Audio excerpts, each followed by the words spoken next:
What up? What up? What up? What up? What's up, man? It's your boy Big Tight coming back through here one more again. Let's get it, baby. Y'all already know, man. We're gonna do a film breakdown tonight on the big comeback. The big comeback. You know that old school song, the big payback. Well, we're doing the big comeback tonight, man, when the Bills were able to come back and beat the Ravens, man. What up with your Kenneth Fuller, man? Appreciate you coming through, Kenneth Fuller. And Rick H Town, man. What up with y'all, man? Like I say, what up with your Candy Girl?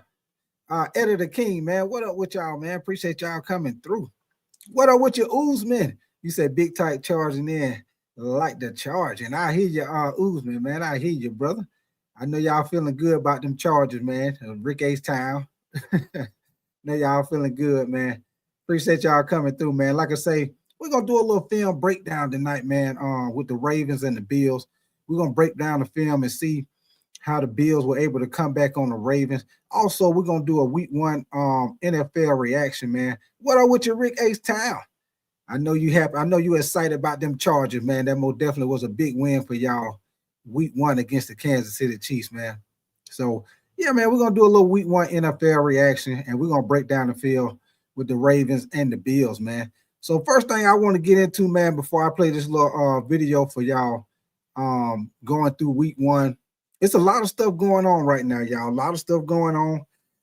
As y'all know, Jalen Carter, they finally did the fine on him. If y'all haven't already heard, I'm pretty sure y'all probably already did. But Jalen Carter was fined $57,222 for spitting on Dak Prescott Thursday night. Also, y'all know we was talking about he probably gonna get suspended. Well, what happened was, y'all, they say the ejection that he had in the game, because when it happened, it was at the beginning of the game. Man. Like he didn't even really play. So because of the fact that he got ejected at the beginning of the game and he didn't really play, they are considering that as a one game suspension. So the suspension that everybody thought he was gonna get, including myself, Candace, girl, you say, give me my money. Give me my money. What did it say, Candy Girl? You say, I won. Give me my money. He said, you what? I lost. How you gonna gamble with somebody that can't never win, Candy Girl? But yeah, man. So Jalen Carter most definitely getting a hefty fine. So I guarantee, hey, moral of the story is he ain't gonna spit on nobody else. I guarantee you, he won't spit on nobody else. I guarantee you, next time he play, when they play the Kansas City Chiefs Sunday, I guarantee you, next time he talk to somebody, he gonna be talking like this. What you say? What you say? He gonna have his hand over his mouth. Huh? Huh? What you say? What you say? Yeah, he gonna make sure ain't nothing coming out of his mouth. Believe that. After that $57,000 fine, yes, sir. Get in them pockets. You know that's the way you hurt him right there. Get in them pockets, baby. Um, but yeah, man, in other news, man, Brock Purdy. I don't know if y'all heard about that, man, but Brock Purdy is dealing with an injury after that game with the Seattle Seahawks Sunday. Right now, he's dealing with a shoulder and a toe injury. Kenneth Fuller, you say gorilla tape. You say now he's gonna have the tape over his mouth. They're gonna have him all taped up, Kenneth Fuller. Hey, Kenneth Fuller gonna have him wrapped up like a mummy. Have him wrapped up like a mummy around here. But yeah, man. So like I say, man, with Brock Purdy, he's dealing with an injury right now. Now, Kyle Shanahan said that he's more concerned about Brock Purdy's toe injury. So we'll see as the week goes if Brock Purdy might end up missing the game early in the season, man. He already dealing with injuries. And I'm telling y'all right now, man, the 49ers, they dealing with a lot of stuff right now. You know, Brandon Ayuk, he's already out. What up with your Texas Tech, man? You say tight college football news started January 26th. You say NCAA will open the portal window, which is stupid because teams playing in bowl games and playoff games. I hear you, Texas Tech, man. Appreciate you coming through, Texas Tech. And Kenneth Fuller, you say George Kittle. Yeah, for sure. I was just about to say that too, Kenneth Fuller, man. So there's a lot of stuff going on with the 49ers right now, man. Y'all already know Brandon Ayuk. He gonna miss probably about 5-6 games before he play. The other receiver, Jawan Jennings, he dealing with an injury. Now you got this situation going on with Brock Purdy. And I don't know if y'all heard, I'm probably pretty sure y'all already did. George Kittle was put on IR today because he got a hamstring injury. So now the 49ers, they did pick up Kendrick Bourne, which y'all know he came from the Patriots. But man, the 49ers, they hurting right now, man. They are hurting right now. I will say this, y'all. I will say this. Now I'm just throwing it out there. Now this is all me. This ain't got nothing to do with the NFL, nothing. This just me. I'm just throwing it out there at y'all. Now, y'all know the situation with Tyreek Hill. Y'all know in the offseason he wanted to trade. You know how everything looked yesterday with the not yesterday, but Sunday with the Miami Dolphins and the Colts. They look horrible against the Colts. Tyreek Hill most definitely was upset on the sideline.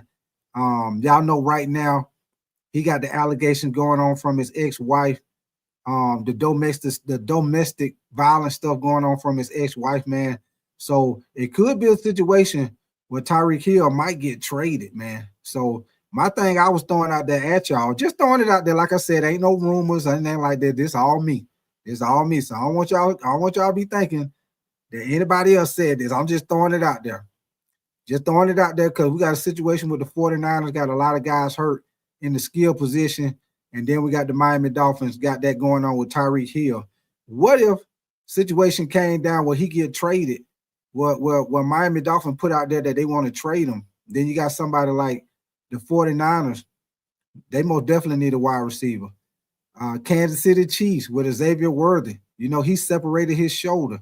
They say they were able to pop it back in place, but he probably gonna end up missing a couple of weeks. So it's gonna be interesting as these weeks go, man. You know, and you know what, even without saying that, you know, he got the domestic violence. Matter of fact, his ex-wife is saying he being accused of multiple situations with domestic violence, man. So hey, we gonna see how that turned out now. You know, of course, Tyreek Hill saying he denied it, of course, but yeah, that's the big thing going on right now, man. Time, you said Big Time, you said where is JJ hat?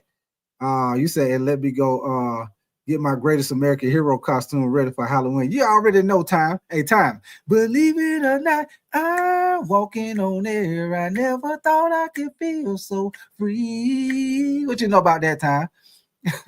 All of that, a wing and a prayer. Who could it be? You know, that's that greatest American hero. That's that music when it first coming on, Time. You know about that greatest American. You don't know about that greatest American hero, Time. Yes, sir. He probably was the clumsiest superhero ever. But yeah, man, we about to get into this film, man.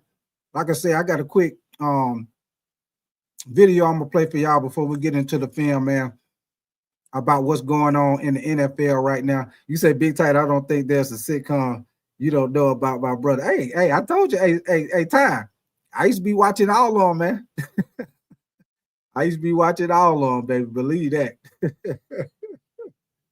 But also, y'all, all the news before I get into it, man.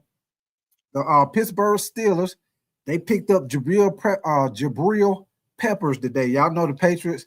He used to be a Patriots, the safety for the Patriots. Well, the Steelers picked him up today. So I think that was a big move to pick him up. Jabril Peppers, most definitely going to help them out in the secondary. So that's just some of the news what's going on in the NFL right now, y'all. Let me see what you say. Text and take. You say, hey, Ty, you said you're going to be busy Friday night. You said big slate of college games. I'll let y'all know. I'll let y'all know what's up on Friday night, text and take, man, because y'all know I'm going to do that fight Saturday night. And I'm most definitely going to do the Commanders and the Green Bay game Thursday night. So I'm going to definitely let y'all know about Friday night. I'll look at some of them games, text and take, man. Give me 1 second.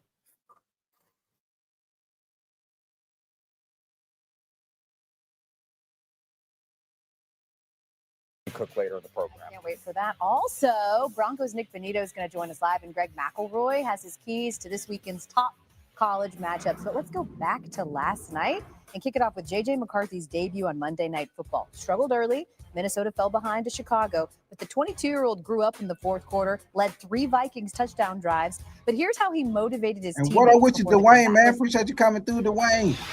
That's something that I was mentioning to the guys in the huddle when we were down. Like, where else would you rather be?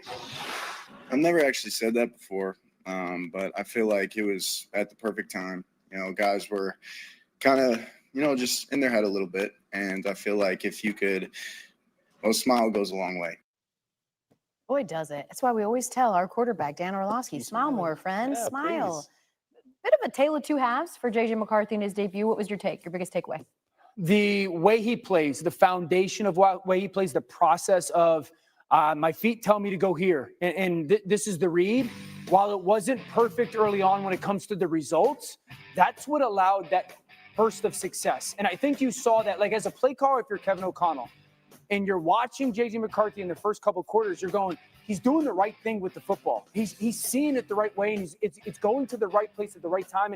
And maybe the result isn't just happening, and eventually it's going to. And that's when the play call is starting to happen, and that's when you get the matchup with the Aaron Jones on a linebacker, and it leads to that 3rd-and-1 zone read, and you're sitting there going, oh my gosh, this is it happening in real time. That the way he plays football allowed them to sustain a little bit of the avalanche, and then they got on the positive side of momentum. And I think you're just starting to see why everybody was so high on him and the marriage of him, Minnesota, Kevin O'Connell. Okay, you talk about the marriage here. New relationship in Chicago as well with the #1 overall pick last year in Caleb Williams.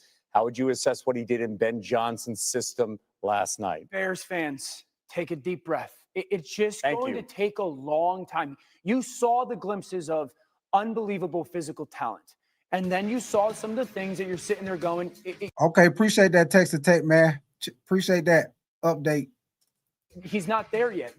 The ability to push the ball downfield is there. The playmaking with his athleticism is there. But right now, and like I say, man, if y'all just coming in here, man, we will be breaking down the film of the Buffalo Bills and the Ravens game, breaking it down to see how Buffalo were actually able to come back on the Ravens. I'm just playing this little quick video about an NFL update, what's going on in the NFL right now, y'all. So appreciate y'all coming through. Y'all most definitely make sure y'all double tap the screen for your boy, man. Feet follow his eyes. That's a problem at the quarterback position in the NFL. Number 2, sometimes he makes it harder than it has to be because he's ridiculously talented and he gets away with it at times. And then the third thing is, I think he's more confident throwing the football outside of the pocket than he is inside of the pocket. That's why you see some of those misses. Because I watched Kev, and I go, the throw that he makes on the move to Romo Dunze on the sideline, that same person misses that in route on 4th and 2 by 3 feet. Yeah. So I just think when he's out on the perimeter, he thinks he's the best player in the league. And when he's in the pocket, you're still seeing a little bit of, I don't know how great I am. I really believe he'll get there. It's just not going to look like that in September. Vikings DC Brian Flores also was brilliant, especially late in the game. Keep in mind, when they increased the blitz, the Vikings, Williams completed 5 of 12 throws for 29 yards and a touchdown. Why are you laughing? It just hit me that Dan said to Bears fans, be patient. Be patient. You have to be. It's like he's a rookie again. Let's give him till November last year was before a wash. we start telling everybody he's stinks. Tony and Mike with PTI's bonus segment right now. Been patient. All right, Wilbon, which quarter?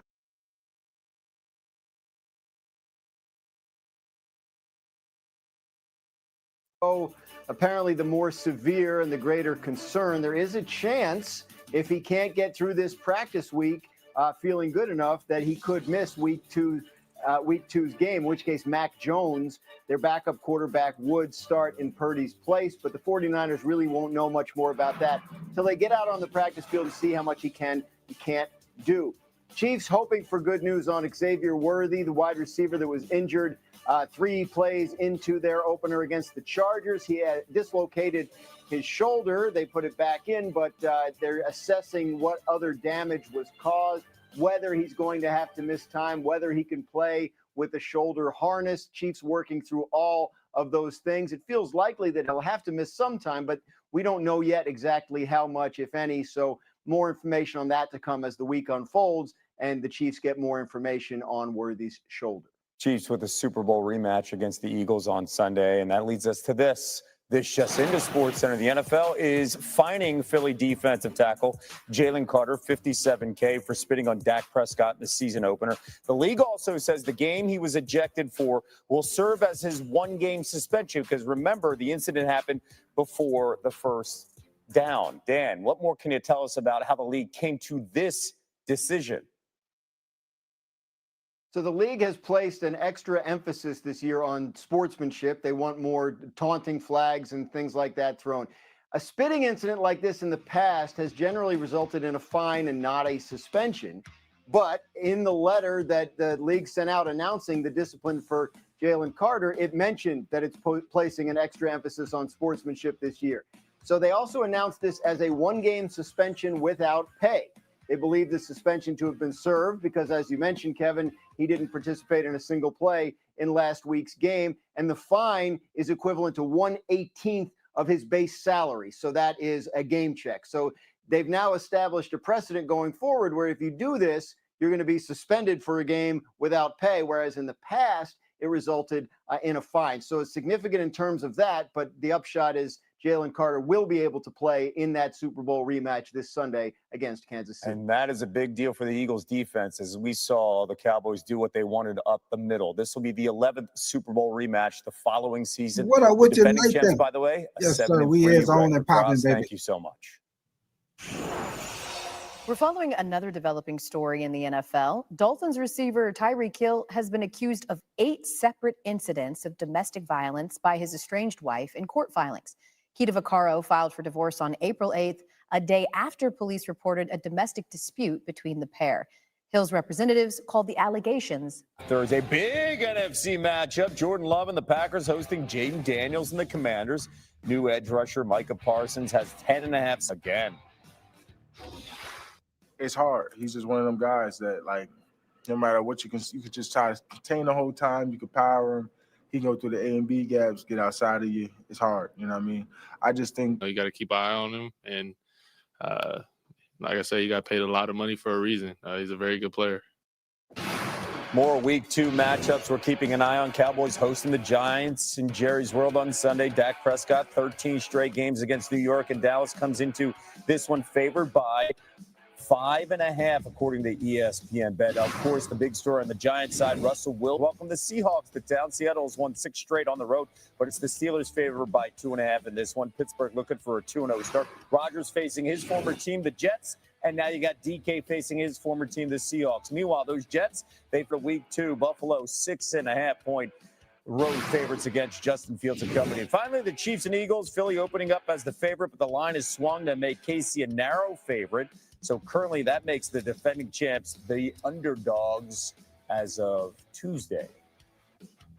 Sports betting analyst Joe Fortenbaugh joining us now. How are you approaching Week 2 in the NFL? Week 2 is all about finding the overreactions, of which there are some on this network, maybe not a lot, but some. Yeah. Find the overreactions and then find the ones that are off and then figure out a way to bet against them. With that in mind, we want to take a look at a game like Kansas City and Philadelphia. I know this one's going to sting. Yeah. You want to look to the Chiefs a little bit in this game because the price is a little bit off. They were a 1.5-point dog. It's moved up to Chiefs minus 1.5. This is going to ping pong back and forth. Let's start with Mahomes. 19-4 in his career when coming off a loss. So it's rare to catch these guys in a back-to-back defeat situations. The Philadelphia defense worries me. We got word Jalen Carter is going to be available to play here, not suspended, but giving up 5.5 yards per play to Dallas. Cowboys were 7 of 11 on third down. What up with your Michael Whip You're car? not going to have the benefit of the crowd noise here. It worries me. I look to Kansas City. Keep in mind that line moving right now. The Chiefs have been favored in 22 straight home games. That's the longest streak in the NFL. Could one of those overreactions be that the Texans might not score an offensive touchdown the whole year? Yeah, probably. But they did only score 9 points, right, in their loss against the Rams. So then how are you viewing them as they get ready for Monday Night Football against the Bucks? So they look terrible, and Tampa Bay gets a win in Atlanta. Yeah. So we send the line out, Houston minus 2.5. That's short. I made it 3. That's a key number. So if we're inside the key, let's go ahead and bet the Texans here. A couple things to keep in mind. Number one, they've got an excellent defense. That defense is going to keep you in this game, much like they did Sunday against the Rams, as you can see here. Baker Mayfield, historically with pressure in his face, is a completely different quarterback. Last year, best season of his career, 74% completions with no pressure. What up with your Stiff Richards? 57% with pressure. It really drops off. Now, on the other side, you've got this Tampa Bay team that they're 1-0. they should have lost that game. They were actually outgained by 98 yards, but the Falcons are going to Falcon. That's what they do every single year, so we shouldn't be surprised. But that has an effect on the price here, too, so we're playing Houston. Yeah, the Falcons should have won. The fact that they didn't is not cool. Thank you, Joe Fortenbaugh. I'm sorry for that. But I'm not sorry for what we saw from the Broncos on Sunday. Last week, they wrap up Pro Bowl linebacker Nick Bonito on a 4-year, $106 million extension that includes $70 million guaranteed. And then he had a sack and 2 tackles for a loss in Denver's season-opening win over Tennessee. And we're so excited to be joined by the aforementioned Nick Bonito, who's on the show with us. And Nick. All right, y'all. We about to get ready to get to it, man. I just want to play part of that little video right there about what's going on in the NFL, man. Little NFL update, man. And like I say, if y'all haven't heard, Jalen Carter will be fined $57,000. What up, Stiff Richards? Ain't that shaking but the leaves on the trees, baby.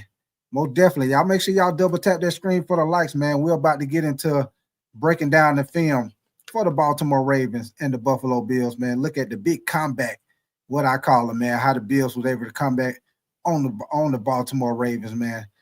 Like I told y'all, man, I most definitely feel like that fumble by Derrick Henry most definitely changed the momentum of the game. If it weren't for that fumble, I most definitely believe the Baltimore Ravens would have went on to win that game. What up with you, Dario Dean? You say go Eagles. I hear you, brother. You say go Eagles. Fly, Eagles, fly. I hear you, brother.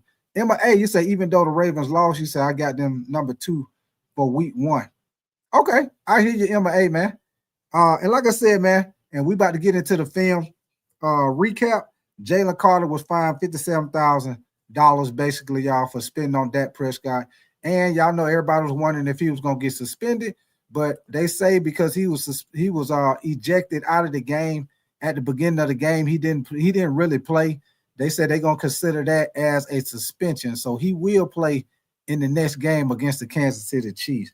Also, Brock Purdy with the 49ers is also dealing with an injury, y'all.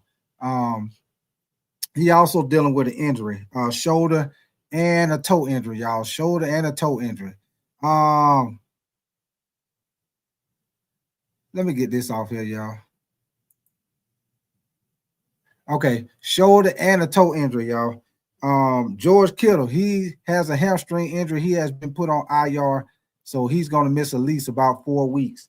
And also the 49ers, they waived their kicker, Jake Moody, after he missed a couple of kicks on Sunday, and they got rid of his ass. They sent him, hit the road, Jack, and don't you come back no more, no more, no more, no more.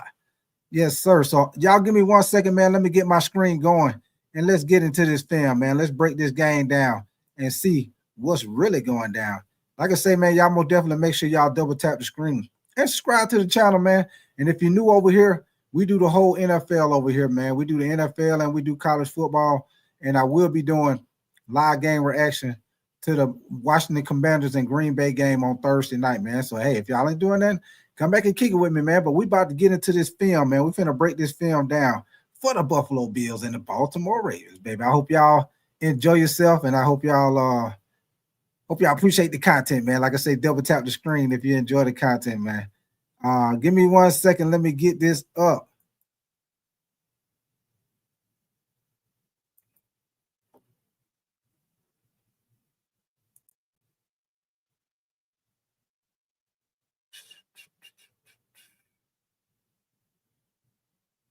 All right, y'all. So from time to time, if the screen goes a little dark, that's because I'm either rewinding it or if I move the cursor. But this is the first play, y'all. This is after the kickoff. This is the first drive for the Buffalo Bills, man. So let's get into this first play. As y'all see, Keon Coleman, he comes in motion.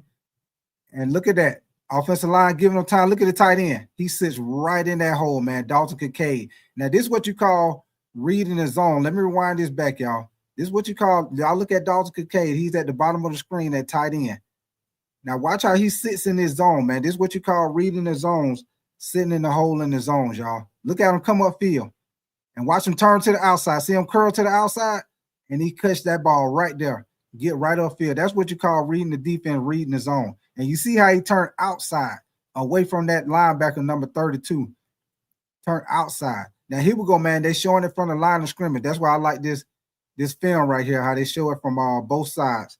So y'all watch this from the line of scrimmage. Now y'all watch how the offensive line block this up. Now look at number 92. He tried to do a spin move. Josh Allen gets it out. And most definitely, that's like a 7-8 yard gain right there on that play. Man, he's doing number 44, a little extra on that play. Let the man go, number 44. Golly, he extra as hell on that play. All right, man. So here we go, man. Next play, as you see, they got the wide receiver bunch over to the left. And who is that? That's the fullback. Get back in the backfield. And let's see what they do on this play, y'all. He brings the tight end in motion. And he hands the ball off to James Cook. Now look at that, y'all. They stacked the line of scrimmage. He didn't have nowhere to go. Defensive line did a great job of stacking up the line of scrimmage. Now we're going to see this from the defensive side of the ball. Let's see how they tried to block this up and see how the defensive line was able to close this down, man. Now y'all watch this, how he motioned the fullback in the backfield. Tight end goes in motion. Now look at this. Look at number 92 and number 98, the big defensive tackles. Look at that. Look how they hold their ground. Now that's what you call defensive tackles eating up. That's what you call eating up the blocks right there, y'all. That's straight. Hold on, let me rewind that. That's just like straight one-on-one drills in practice, man. When you got the offensive lineman, defensive lineman, and then you got the running back in the drill. Watch number 98, and watch number 98. Look how he hold his ground and make the running back have to turn back to the inside, and the linebacker come right in there and make the tackle, man. So good stuff by number 98 on the defense for the Baltimore Ravens. So let's see, they coming back out, y'all, and they got two receivers slot to the bottom of the screen. They got one goes in motion. You got Keon Coleman lined up in the bottom of the screen so low. And as you see, the defense lined up with 4 down linemen, 2 linebackers, and you see the extra DB up at the line of scrimmage. Wide receiver coming in motion, and you see the linebacker blitz, but the offensive line did a great job of picking it up. Josh Allen does a read option, gets upfield, and nice tackle by the defense right there, man. So let's see it from the other angle, from the line of scrimmage. And watch how the offensive line picks up this blitz when the linebacker blitz.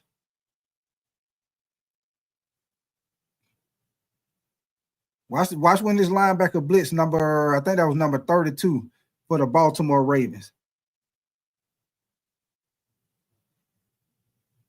Now watch how the offensive line blocked this, man. Offensive line did a good job of picking up this blitz. Watch number 32. See him running there? Bam, they picked him up right there. And then look at that. They blocked it up, but once again, number 92 did a great job of getting off his block and making that tackle. See if number 73, if Dawkins would have been able to hold his block, y'all, Josh Allen probably would have been able to get a good run. But number 92, once again, did a good job of getting off his block, man. So here we go on the next play. Once again, they got number 14 going in motion, and he motioned back out, man. See, the only reason why he's doing that, he's trying to find out if they playing a zone or man-to-man. As you see, the defense didn't move, so they're in a zone right now. So now he got James Cook motioning over to the right. So when he drops back, once again, they got the linebacker blitz. Look at that, how he got time. Look at that time. And he tried to hit the wide receiver dragging across field, but Josh Allen just did overthrow him, man. What up with you, Rashard? You say come down to the stars, Josh and Lamar. You say Josh was better, simple coach. All right, y'all, look at this, man. Appreciate you coming through, Rashard, man. Smart life. You say, is this live? This is a film right here, Smart Live. We breaking down the film for the game, brother. So here we go, man. Now let's see this play. How Josh Allen most definitely should have hit this wide receiver dragging across the field, man. Josh Allen just did overthrow him. But look at that offensive line. He got time. Look at him coming on the drag route. Look at number 10. Look at number 10. He open. Josh Allen just did overthrow him, man. But also, y'all, it looked like number 10, if he would have got 2 hands up, it looked like if he would have jumped just a little bit and got 2 hands up, it looked like he could have caught that, man. But yeah, man, if y'all enjoying the content, man, y'all most definitely make sure y'all double tap that screen, man. We got over 100 people in here, only 10 likes. Y'all help it bro out and get more likes than that. Get more likes than that, baby. All right, man. So we got an offside on number 92, baby. You got to watch that ball, big number 92. You right there in front of the ball. You got to watch that ball, man. Michael, you said I'm telling you that throws that Josh Allen make. You said that I don't know if there's any human that can make those throws. You said Josh Allen literally prodigy. Okay, I hear you, Michael, man. I hear you, brother. Hold on. We might have to go to the next play because I think this is a replay of him jumping offside. Let's skip to the next play. Okay, here we go, man. We got the next play on this drive. Let's see what they're doing, man. They got two running backs split to the backfield. He motions out Johnson to the left. And look how he do that play, y'all. That's a nice little setup right there. Nice setup. Nice setup. Matter of fact, let's rewind that back, y'all. Now watch this, man. Watch how he does with James Cook. When he give him that read option, that's going to hold that linebacker in the middle of the field. Watch when he do that. Look at the line. Look at the two linebackers. See how they stayed in the middle of the field? And he was able to hit Johnson out in the flats. And Johnson was able to get upfield. Good block out there too, y'all. Good block out there on the outside for the running back Johnson. But y'all see how he did that read option in both of those two. Matter of fact, y'all see it from this angle. Watch number 32 and number 0 for the Baltimore Ravens. Watch when he do the read option with James Cook. Watch how I hold the linebacker. Look at that. Watch it hold him. See it? Hold him. Now they're trying to haul ass and get to the outside, but it's too late. Look at the wide receiver blocking out there. Nice block out there by the wide receiver, man. Whoever number, look at that, man. That was, hey, look, hold on, man. Hold on, man. Did y'all see the linebacker number 0 coming there and just knock your butt over? Watch this right here, y'all. Watch number 0. Number 14 blocking right there. And watch the linebacker number 0. Watch him come late. Bill just pushed the man to the ground like that, man. He ain't make it to the play. So he said he gonna hit somebody. He ain't make it to the play, so he just gonna knock the man over like that, man. Come on, man. Come on, man. What up with you, Peter Wolonsky? You said that throw to Palmer at the end of the game was unbelievable. I hear you, brother. So here we go. We got Johnson coming in motion, and he motioned back out, and he fakes him. And look at Josh Allen, man. And then y'all see how he set that up? But look at that. The defense did a great job again to the ball, man. It was a nice setup, but number 32 read that all the way, baby. Nice play by the number 32, the linebacker for the Baltimore Ravens, man. Now, y'all watch number 32 right here on the right side. Watch how he read this play. Now, it was a good play for Buffalo. They were trying to confuse the linebackers. But watch this, how they swing him back out. And look at how they try to confuse him. But look, watch number 32 stay at home. He stayed at home. And look at that. The lineman didn't even see him. The offensive lineman didn't even see him. I don't know who he was trying. I don't know who that guard was trying to block. He ran straight out there. Ain't blocked no damn body. He ran straight past number 32. All right, man. Here we go. We got Buffalo lined up inside the 20 at the 15-yard line.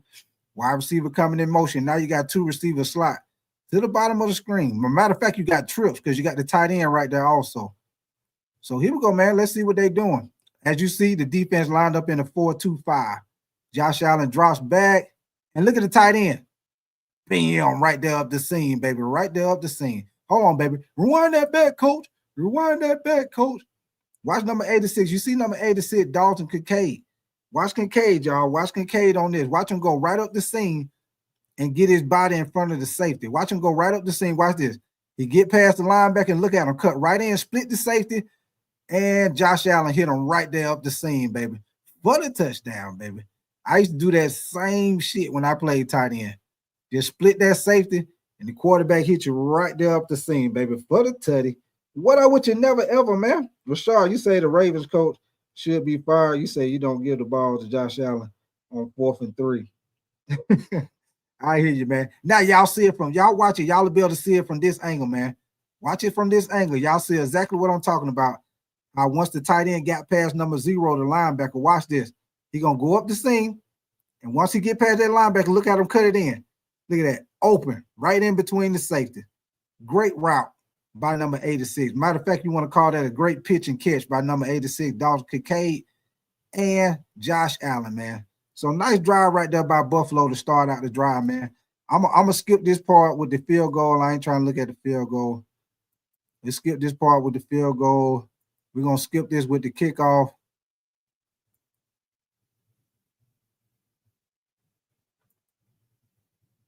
Okay, here we go, man. We got Baltimore on their first drive. Now, look how they lined up, man. They got double tight end to the right side, and they give it to Big King Henry up the right side. He bounces up the middle, and look at that. He got about 5-6 yards on that first run, y'all. What up with you, Samuel Smith, man? All right, man. Now let's see how the offensive line block this up. As you see, they got Mark Andrews and the other tight end double tight to the right-hand side. Now look at that, baby. That's what you call zone blocking, y'all. Let me rewind this back, y'all. If anybody want to know what zone blocking is, this is what zone blocking is. Now, y'all watch this at the line of scrimmage. You're gonna see watch the offensive line.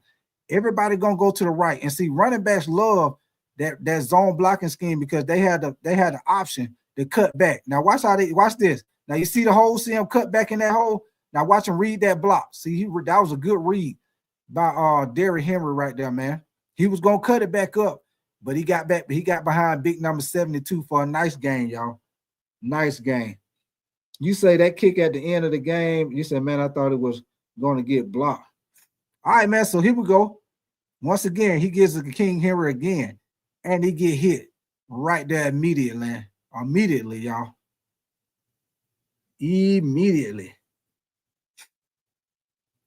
So let's watch this. As you see, they got Mark Andrews in the backfield as a fullback, and they got let's see how they got this lineup. You see how they got an extra lineman in the game. And look at that. Defensive number 50 came right down the line and made that tackle. Y'all look at this, man. He was unblocked. Watch this. He's going to be unblocked. Now, this is what you call, this is like a read option right here because number 50 is going to be unblocked, y'all, from the right side. Watch number 50. Look at that. He unblocked. Now, I don't know if Mark Andrews, it looked like Mark Andrews. Hold on, man. It looked like Mark Andrews was supposed to block him, y'all. You said Raven defense is suspect. AZ's finest. What up with your brother? You said love watching film like this. Me too, AZ's finest, man. Hey, y'all watch number 89. Watch Mark Andrews. I'm telling you, man, Mark Andrews, I guarantee you Mark Andrews was supposed to block number 50, man. Let me see. Hey, like my coach would say, rewind that back, coach. Rewind that back. Who the hell was that? What you doing, number 89? Watch number 89 one more time, y'all, and then I'm going to get off this play. Watch Mark Andrews, man. He ain't even attempt to block number 50. I guarantee he's supposed to block number 50. Mark Andrews running out there like he going for a pass. It's a run play, baby. It's a run play. Come on, Mark Andrews. You got to get that block, baby. I know he's supposed to block number 50. Your boy just running out there. He just running out there. La, la, la, la, la, la, la, la, la. All right, man. So here we go to the next play, man. We got Zay Flowers coming in motion. Once again, they got double tight end to the left side of the screen. And let's see what Baltimore do on this play, man.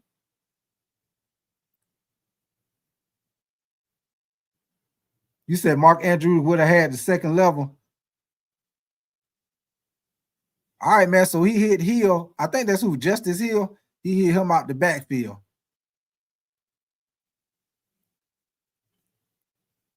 So that was a nice little pass to him out the backfield. Now, as y'all see it from the line of scrimmage, y'all.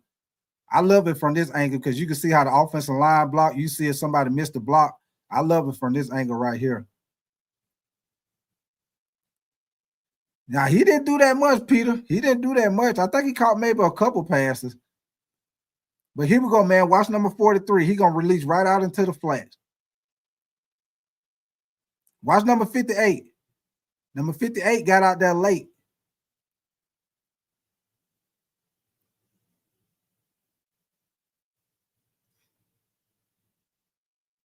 You said not blocked.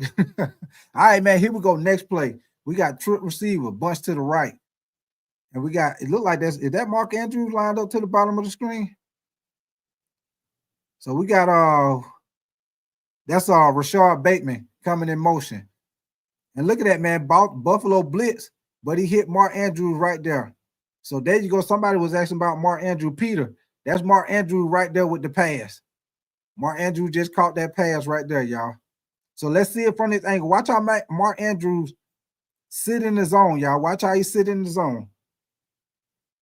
Watch this. He right there, number 89 on the left side. Watch how he come out the ball. He gonna curl right in that zone. Watch him go upfield. Look at him curl right there.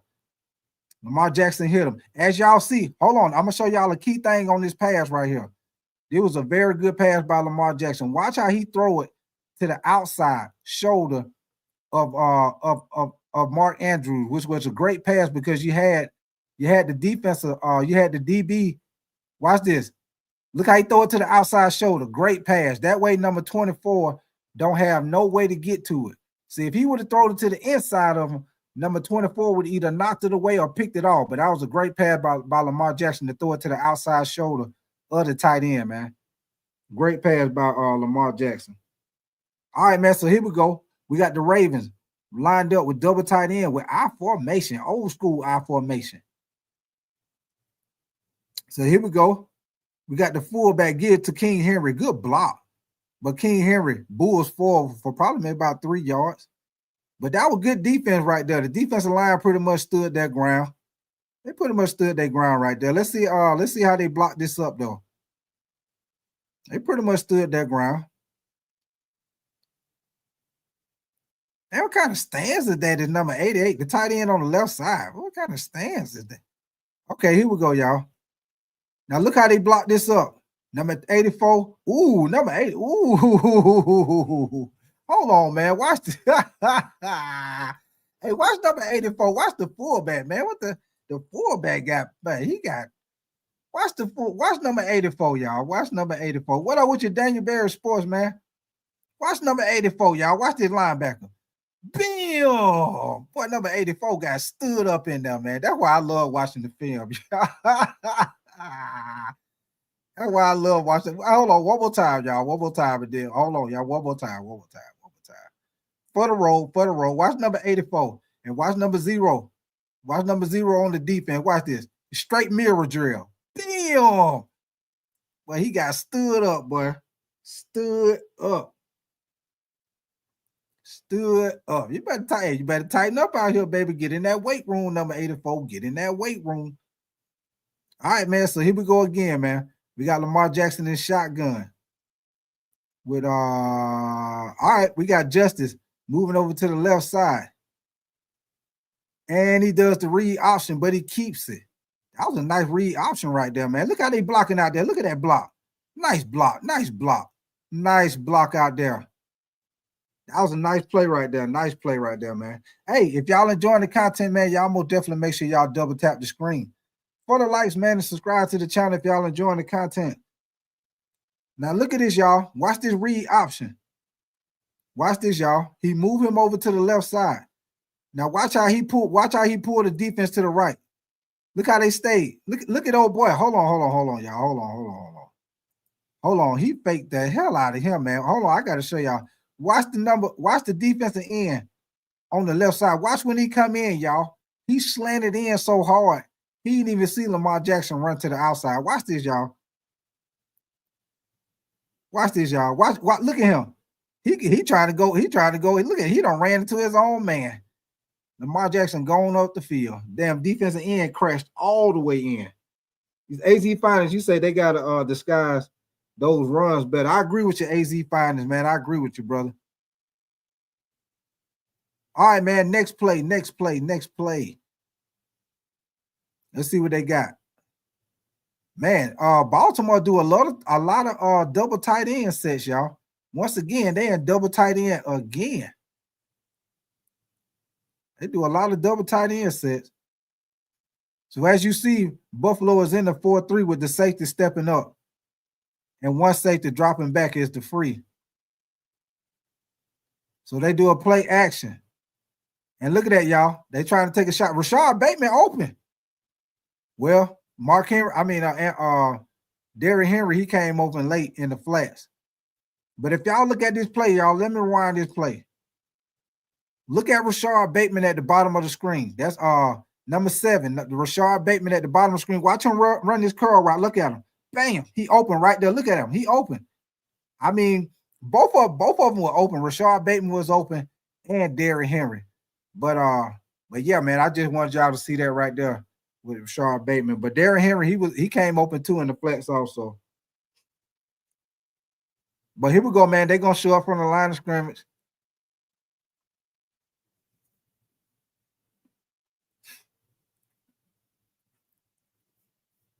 Now look at the defense, y'all. The defense lined up in a 4-3 right now. You got 4 down linemen, you got your 3 linebackers. Then you got number 9. Watch number 9 stepping up, the strong safety stepping up. You got the free safety dropping back just in case it's a play action.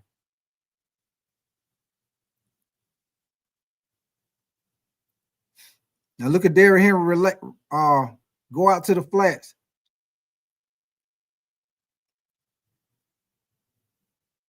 Now really that number 9 out there was the one who was supposed to pick up Derrick Henry. You could tell he wasn't even looking at Derrick Henry. He seen him at the last minute. Well, here we go, man. Next play. You might as well say this is a pro set, I formation with the tight end, I formation. You might as well say this pro set.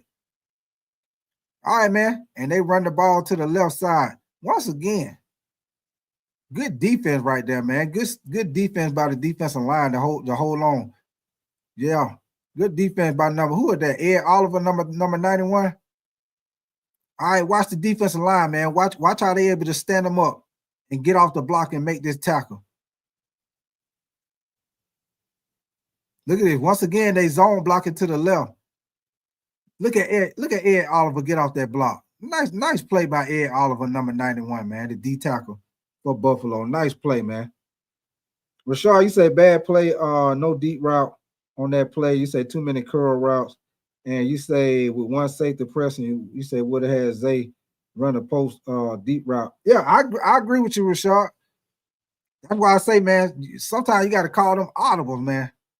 But here we go, man. As you see, the defense is in a 4-2-5, and you see that safety right there, that DB with the slot man. And right here, you see both linebackers block, and Derrick Henry picks up the block.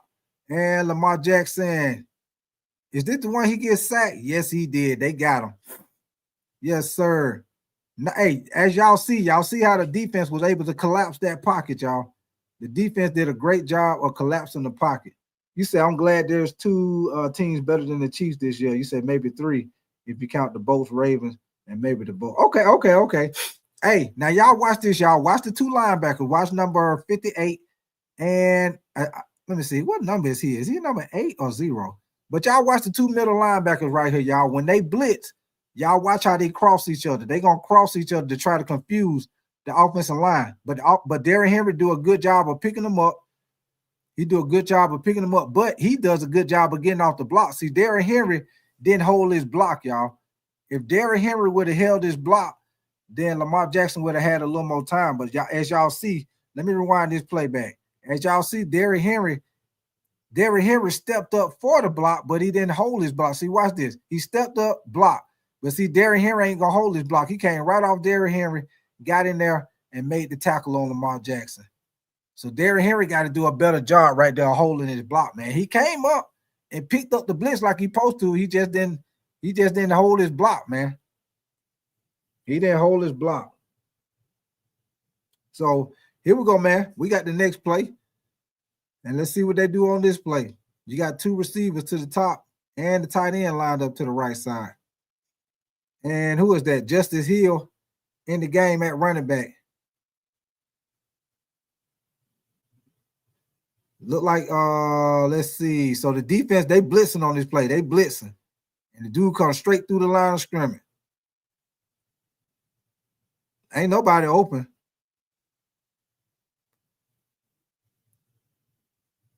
He just did overthrow Zay Flowers. Zay Flowers came open on that when he came cross field. But he just did overthrow him, y'all. Y'all watch this. Watch the man in the middle, man. Watch the defensive tackle in the middle. He gonna come straight through the line of scrimmage, unblocked, man. Defensive tackle gonna come straight through the line of scrimmage, man. Watch this, y'all. And Buffalo, they gonna blitz too. Buffalo blitzing on this play. Watch Buffalo blitz. Look at this. Look at number 98. Number 77. I don't know what number. Oh, come on, number 77. All right, man. I gotta rewind this back, man. I don't know. Watch number 77, the right guard by the center, man. I don't know why he's trying to help the center instead of blocking his man. Just block your man. The center don't need no damn help. He trying to help the center, and he done got beat his damn self. Trying to help the center, and he done got beat on the play. You said 77 was lazy. You said didn't move his feet. No, he didn't. AZ Finders, man. But AZ Finders, as you see, when he came off the ball, it looked like he was trying to help the center instead of just blocking the man on his head. Man, what are you doing? All right, man, here we go, man. We got two receivers slot to the right. Zay Flowers coming in motion, man. And he gives it to Zay Flowers on the jet sweep. And as you see, they use Justice Hill as a, ooh, boy. Hey, wait, hold on, man. Rewind that back, coach. Rewind that back. Hey, man, watch the running back Justice Hill, man. He supposed to be the lead block. He supposed to be the lead block for Zay Flowers. Watch how he get destroyed. Bam! Hey, number 7 just blowed his ass up. Hey, Jose Rush, you say the Tampa Bay Buccaneers. Hey, watch this, man. Number 43 got blowed up on this play, man. Man, golly, man. Hold on, man. Watch number 43. Bam! Number 7 blow his. Who is that? Who is that? What's that dude named number 7? Is that what his name? Trey Johnson or Ty Johnson, whatever his name is. He blowed his ass up, man. All right, man. Here we go, man. We got double tight end on the right side, and we got the tackle. Matter of fact, they had 3 tight ends out there. That was the offensive tackle number 70 with the false start, y'all. Oh, Tyron Johnson. Appreciate that. What's your name? What's your name? Relic? Is that Relic 8187? Man, appreciate that, brother. Tom, you said big talk. You said you sounded like Gorma Power when you said that. You said Tyron Johnson, number 7. Okay, appreciate that, y'all. Appreciate that. Yeah, Tyron Johnson blowed his ass up on that play, man. That is crazy, man. All right, man, here we go. We got the tight end lined up to the left and the 2 receivers slot to the left. All right, man, we got Zay Flowers coming in motion. Slow motion with it. All right, so let's see what they do on this play, man.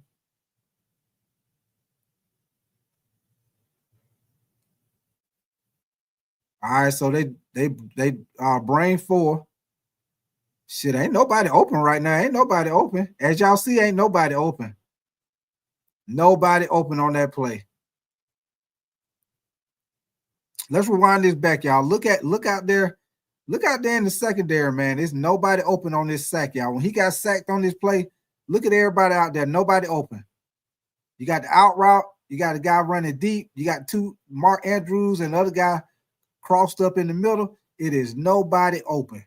So that's what you call a coverage sack right there, y'all. That most definitely was a coverage sack. What up with your Chauncey? You know, it's all good in the hood, Chauncey. You say, really? You say, I'm a Bills fan in Buffalo, New York. You say, wild game, bro. Yeah, it was, man. That's why I'm doing the film breakdown on it, man. Buffalo came back on their ass. All right, man. So here we go, man. They're gonna show this from the line of scrimmage, man. They're gonna show this from the line of scrimmage. Now, y'all look in the middle of the field and watch how ain't nobody open, man. Look at Mark Andrews. He cross up. Now watch this. Nobody open. Look at that. Everybody cover. Nobody open. So that's what you call a coverage sack, y'all. That was a coverage sack. Michael Whitcop, you say Josh Leary will make my high school team a Super Bowl contender. I hear you, brother. All right, man. So they had to kick a field goal on this drive. I'm gonna skip past this.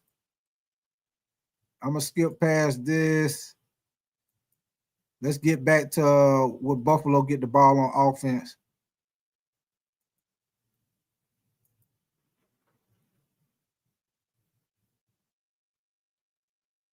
All right, y'all. So here we go. We got Buffalo with the ball back on offense.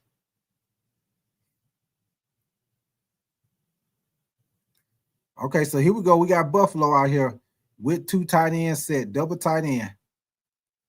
Josh Allen up on the center. And as you see, defense lined up in the 3-4 right now. You got the 3D tackles, 2 outside linebackers standing up, 2 middle linebackers. He give it to James Cook. James Cook cuts it back up the middle. Nice run by James Cook right there, y'all. Nice run. Nice run. Nice run. You said, I think with the addition of Joey Bosa, it allows Ed Oliver to play more freely, which he did. Yeah, I agree with you, Relic. I agree with you. I agree with you. I agree with you. All right, man. So here we go, man. Let's see how they block this up from the line of scrimmage. Let's see how they block this up from the line of scrimmage.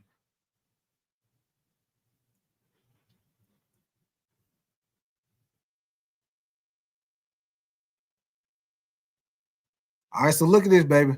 They zone block to the right. And look how he cut that back. That's why I told y'all. That's why running backs like the zone blocking scheme, because it gives them the ability to cut back. If they see a hole, they can cut back and hit the hole. So that's a prime example right there of them zone blocking and him cutting back in the hole. What up with your Dylan Holmes? You say my Bears suck in the second half. You say Dylan, you say you ain't lying. Hey, I don't know what happened to him in the second half, Dylan. All right, man, here we go. We got Buffalo lined up again. 2 receivers, tight to the right with the tight end, Kincaid, lined up on the right side. Keon Cole lined up solo at the top screen, at the top left hand of the screen. And he gives it to James Cook again, and he goes nowhere. As you see, the DB number 3 came right in there and closed it down for the Baltimore Ravens, man. Number 3 for Baltimore came right in there and closed it down.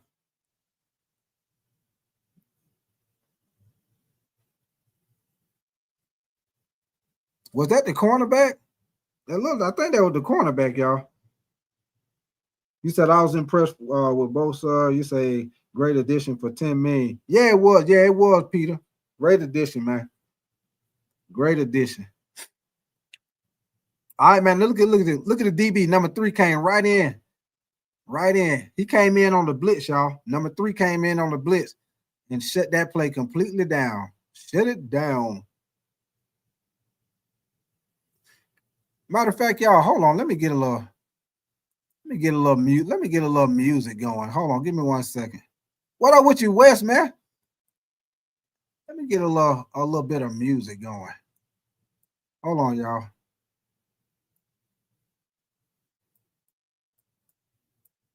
Let me see.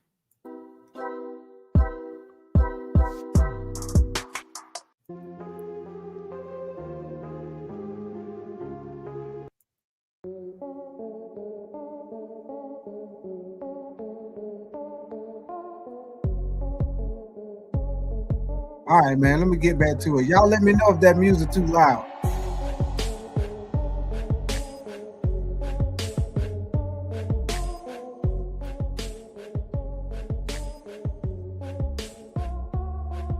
All right, here we go, man. Let me rewind this playback.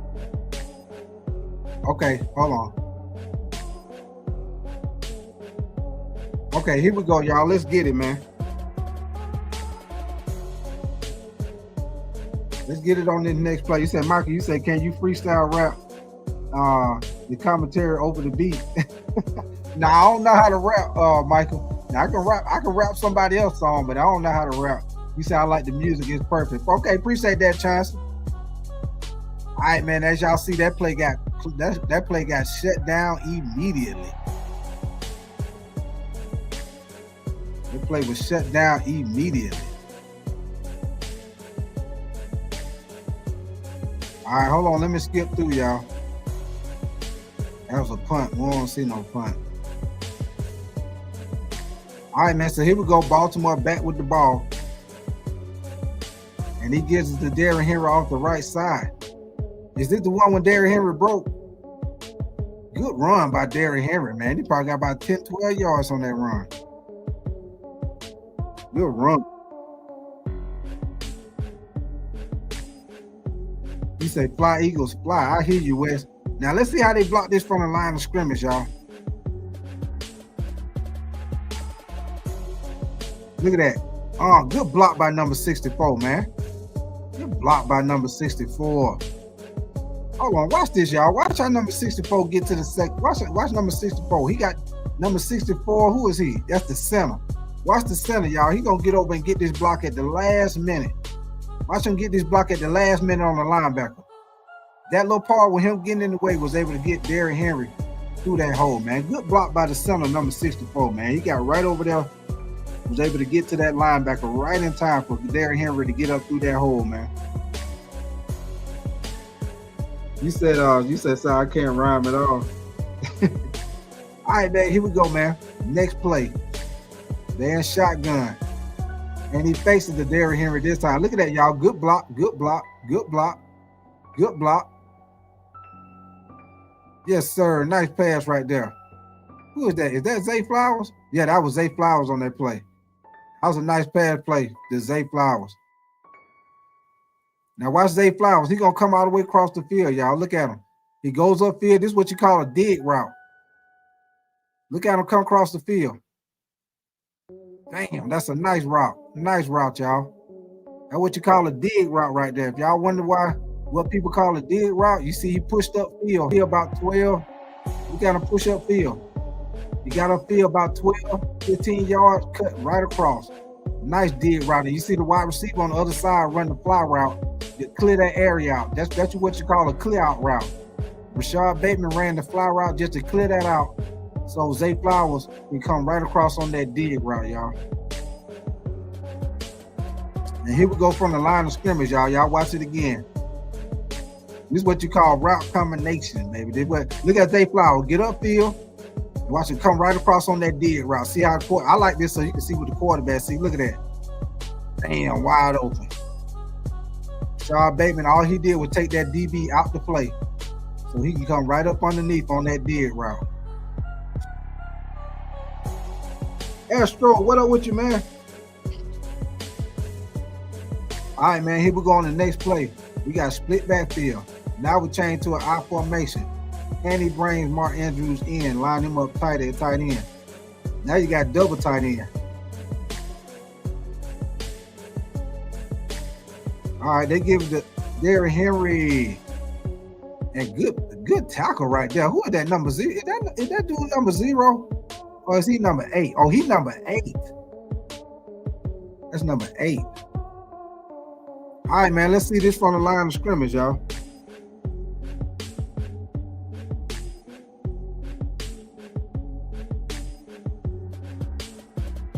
Let's see this from the line of scrimmage.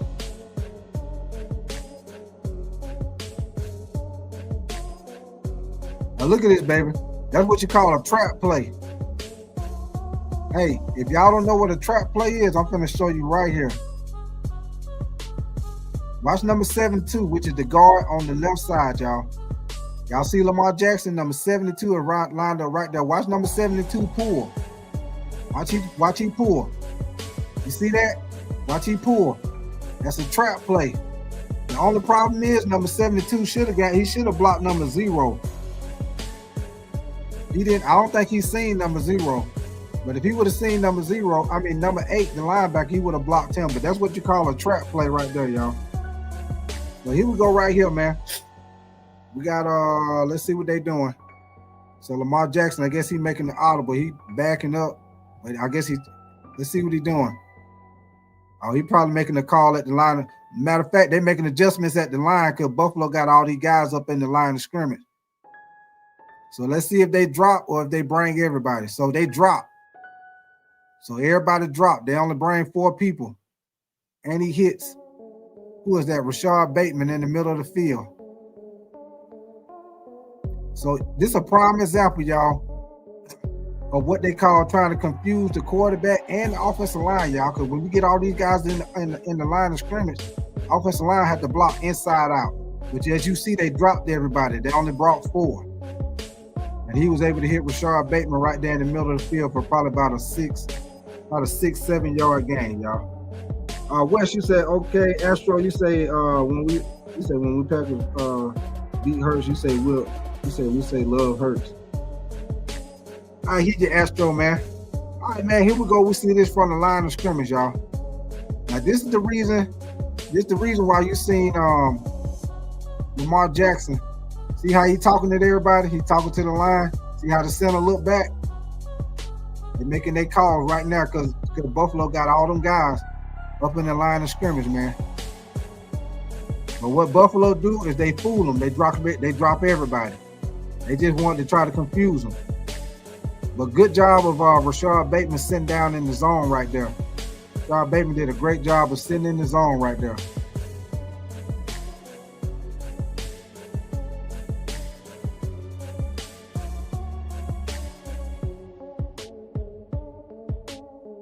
All right, man, here we go on the next play.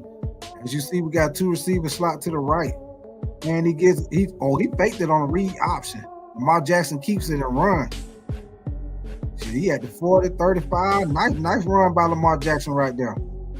Nice run by Lamar Jackson.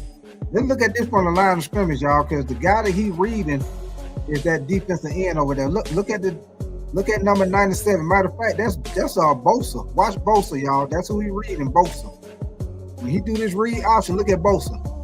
Bosa went in too far, y'all. Y'all see that? Bosa went in too far.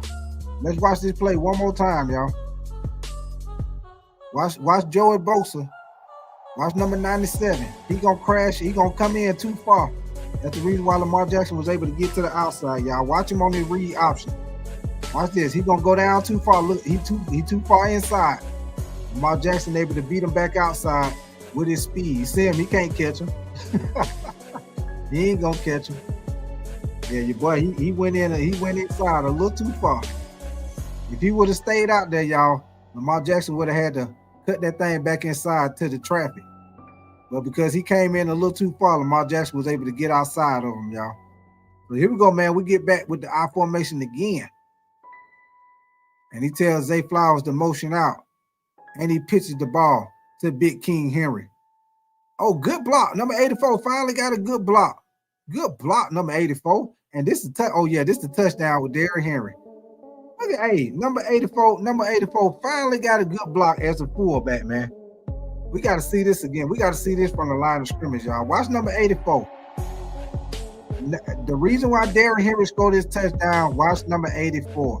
Number 84 gonna get that block. What Derrick Henry can get through that hole and get that touchdown. Watch number 84. Watch him. Bam! Look at that. Derrick Henry do the rest. Stiff arm. And your boy dose of that stiff arm casserole. Let me see that one more time, man. Watch how they block this up, man. They were good blocking right here by the offensive line, man. Look at this. Watch number 84. Bam, good block. Now watch the lineman. Bam, he get number 58. Derrick Henry, stiff arm. And that's all she wrote, baby. That is all she wrote. You say, but they don't have one thing. You say the best quarterback in the league. Who is that? Rick H-Town. You say show BT some support. Oh yeah, appreciate that, Rick H-Town. Mick Swagger. What up with your Mick Swagger? Yeah, for sure, Mick Swagger. And most definitely, man, y'all double tap the screen for the likes, man. Y'all get the likes up if y'all enjoying the content, man. We got over 100 people in here. Matter of fact, we done had over 100 people for a while. So y'all, if you haven't already double tap the screen, man, y'all make sure y'all do that for your boy, man. That's all I ask. It's just double tap the screen for the likes. And because like I said, it most definitely helps the channel. And subscribe to the channel if you're enjoying the content, man. Like I say, y'all come back and kick it with me. Thursday night, man, I will be doing live game reaction for the Green Bay Packers and the Commanders, baby. Hold on, let me skip this part with the kickoff, y'all. I'm gonna skip this part with the kickoff.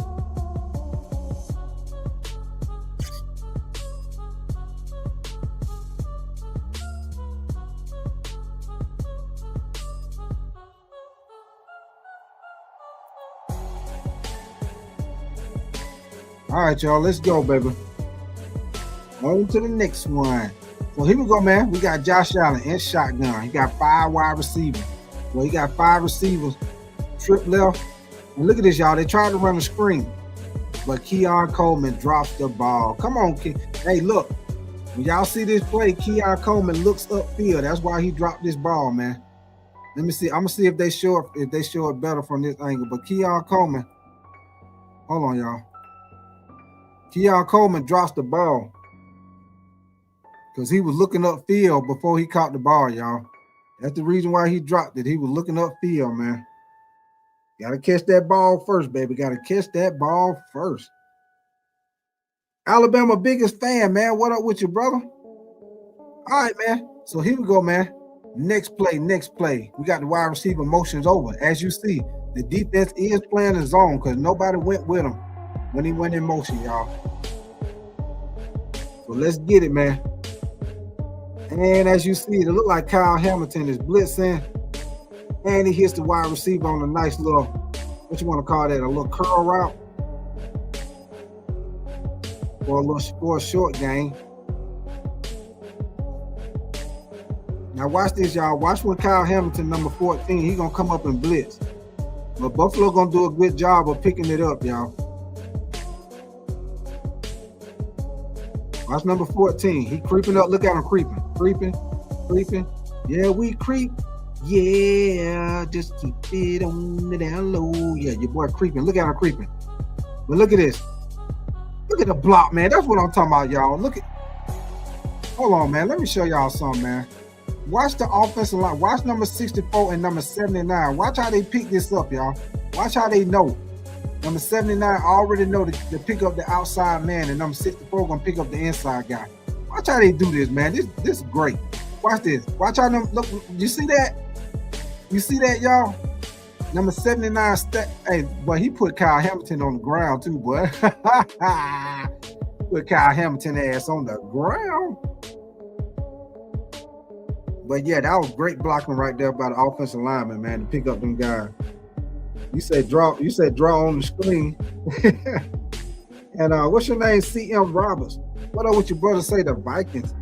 Yes, sir. Y'all had a big win last night, brother, for sure. Big win. All right, man, here we go, man. We got 4 wide receivers. And let's see what they do on this play. As you see, it look like Baltimore blitzing off that left side over there, but let's see if they come or if they drop off. Okay, they dropping out. They drop out. Once again, they throw another screen.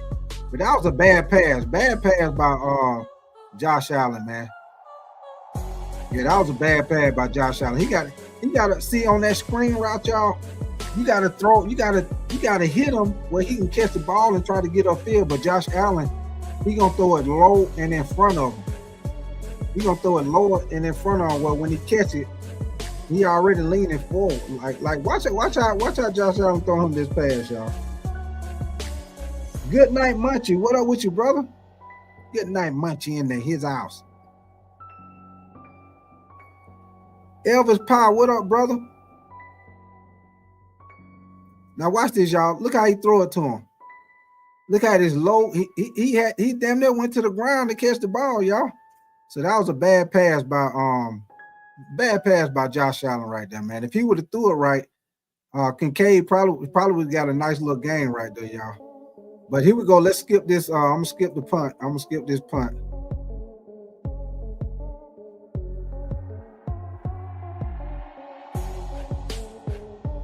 Skip this punt.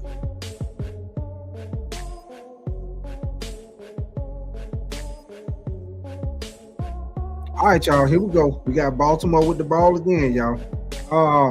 What up with your Elvis Pop, Mick Swagger? Let me see what you say, Mick Swagger. You said I still think the Ravens the best team in the LC. You said they gave Buffalo a good game. Yeah, they did. They did, Mick Swagger.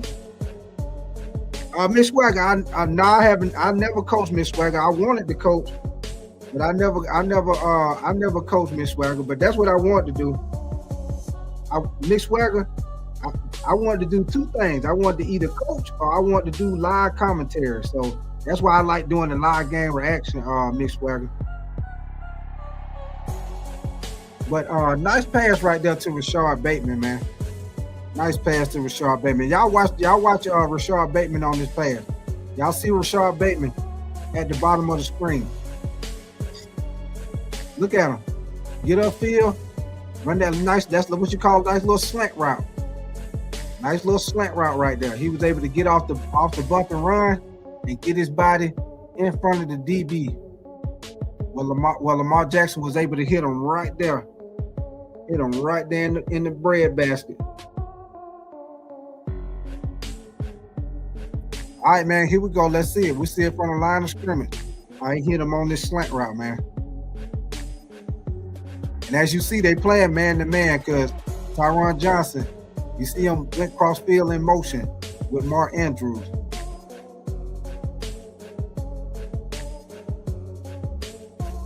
Now watch this. Damn, right down the slant. But let me, hold on, y'all. Let me show y'all something.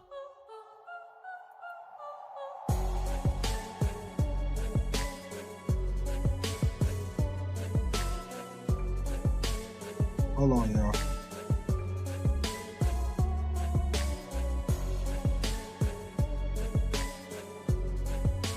Okay, here we go, man. This is what I want to show y'all. Watch this route combination, y'all.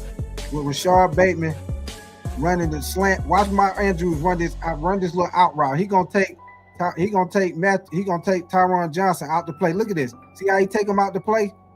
That's a nice little route combination right there. See, they playing man to man, so he was able to run what we used to call as a tight end, like a little arrow route. Some people call it an arrow route or a little. He probably took about 1-2 yards and went out. We used to call it like an arrow route. But basically what he did was, see how he come in motion? Number 7 goes with him. Tyron Johnson goes with him. So they know this off the giddy up. They already know Mark Andrews got a quick little out and Rashard Bateman got the slant. So when he go out, they take number 7 out to play. And as you see, he gonna hit the slant route right in that same little area where number 7 is with. Now watch this. He come right back and hit Bateman. Bam, right in that same area where number 7 just left from. Hit him right there in that same area he just left from. That's what you call a route combination right there, y'all.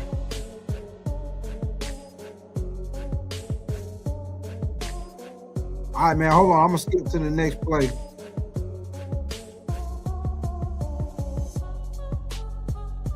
Oh, damn, I went too far. Hold on. Yeah, this Derrick Henry big play right here. I went too far. Okay, here we go, y'all. Miss Swagger, you say comparing Lamar to Dak is blessed with. Yeah, it is. What up with you, Jocelyn? Appreciate you coming through, Jocelyn. So here we go, man. Once again, they zone blocking.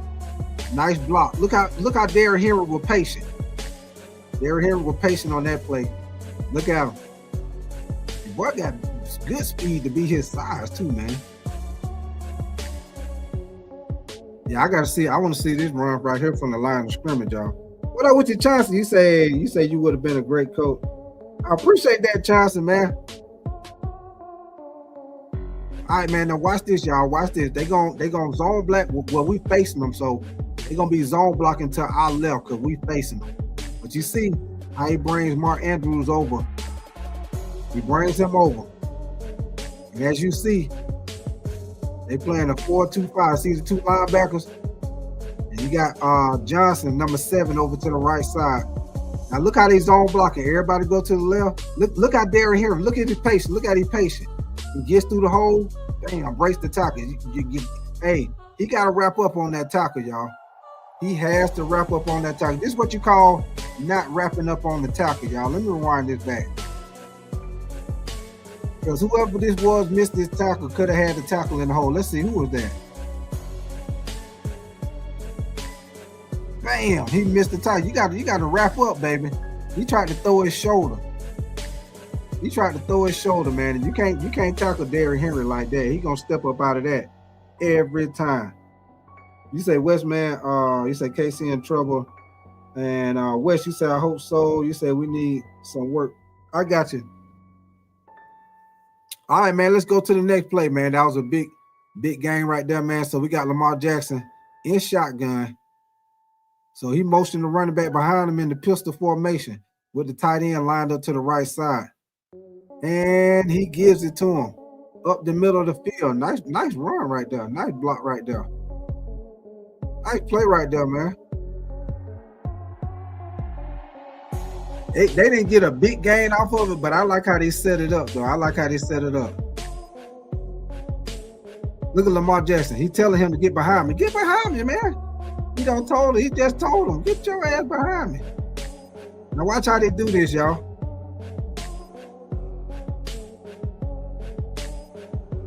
Look at that. Nice way for the running back to hit that hole. He didn't get a big gain off of that, but I like that play, how they set it up, though. I like how they set that up. What up with your what's your name? Raider Red. You said you're coming Raider Red. Is that Texas Tech? Raider Red? You said you're coming through Raider Red. All right, man. So here we go. We got Lamar in shotgun. Once again, Mark Andrews lined up at tight end to the right. And he brings Zay Flowers in motion. And they do a read option again. Ooh, nice block by Mark Andrews, man. Nice block by Mark Andrews. There we go. That's what I'm talking about right there, man. We got to rewind. Wind that back, coach. Y'all watch this right here, man. Watch this read option. Watch this read option. Watch this, man. Watch Mark Andrews. Where is Mark Andrews at?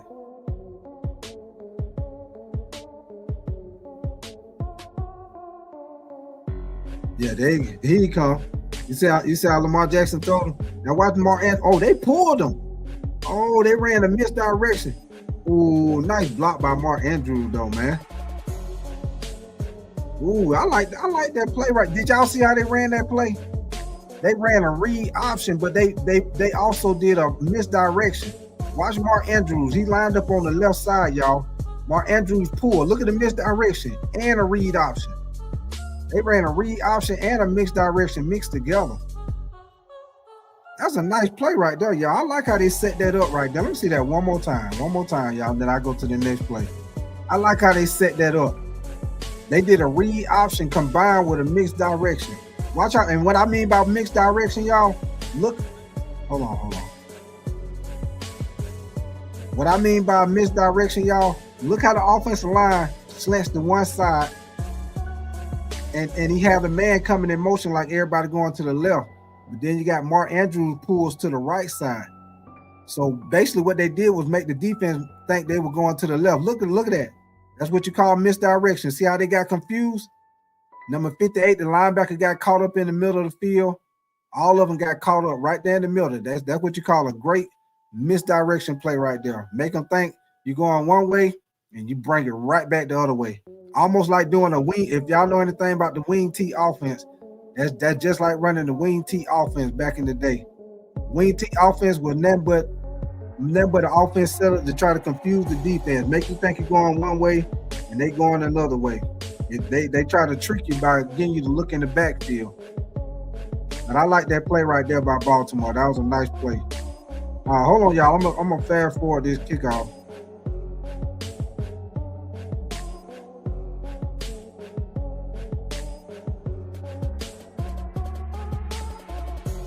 Rick H-Town, you say give me the old rope of dope.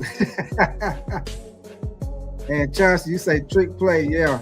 And Peter, you say Dak, not style, autocorrect. Peter, you say spell around, you say that intelligent with that move. You say he made his point clear with no repercussion. All right, man. Here we go, man. Let's get it, baby. Let's get it. Hold on. Did I miss that play? I think I missed. Hold on, y'all.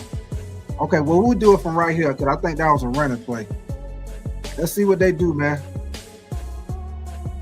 They got double tight end to the right. As you see, zone blocking to the right. Look at the zone block to the right. Zone block to the right. Good block by number 64, man. Hold on, y'all. Watch number 64. Now, number 64, the right guard, y'all. This is the right guard, number 64. Now, he didn't drive the man off the ball, but he did a great job of getting his body in between the blocker. Watch this. See how he turned him? He turned him. See how he was able to turn and cut number 92 off where the running back could get right through that hole. Now, he didn't drive him off the ball, but he did a great job of turning him where the running back could get through that hole, man. You say fast forward to the fourth quarter. You say let's get to the good stuff. Okay, we'll do that, Mike. Let's get to the fourth. We'll go to the fourth quarter. Hold on. You right, because that is where everything started happening. And let me see.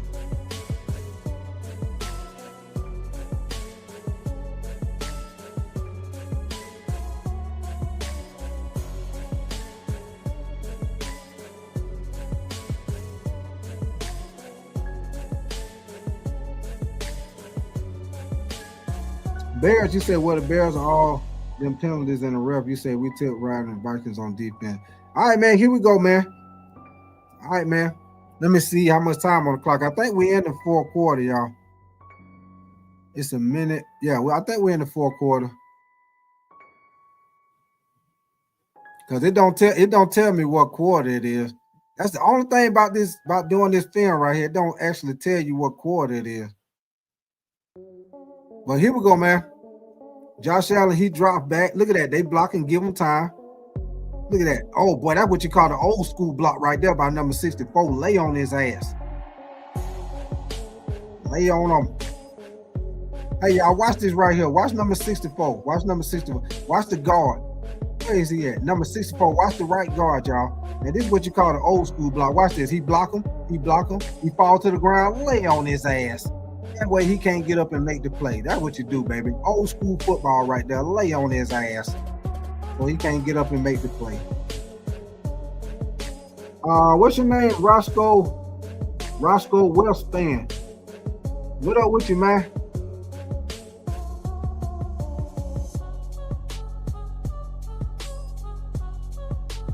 All right, man, here we go. Hold on, I'm going to fast forward a little bit more, y'all.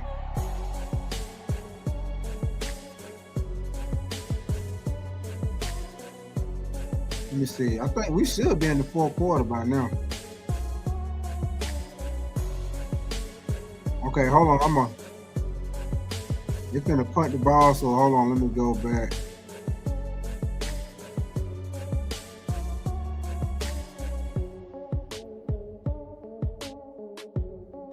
All right, y'all, let's go. It should be in the fourth quarter now, y'all. I know it's in the, if it ain't in the fourth quarter, it got to be toward the end of the third quarter. All right, man. So look, they give Josh Allen block. They're blocking for him. Look at that block. Block. That's what you call a coverage sack right there, y'all. Evidently, it wasn't nobody open because they was blocking for him. He had time. He most definitely had time. All right, man, let me skip it. When Baltimore get the ball.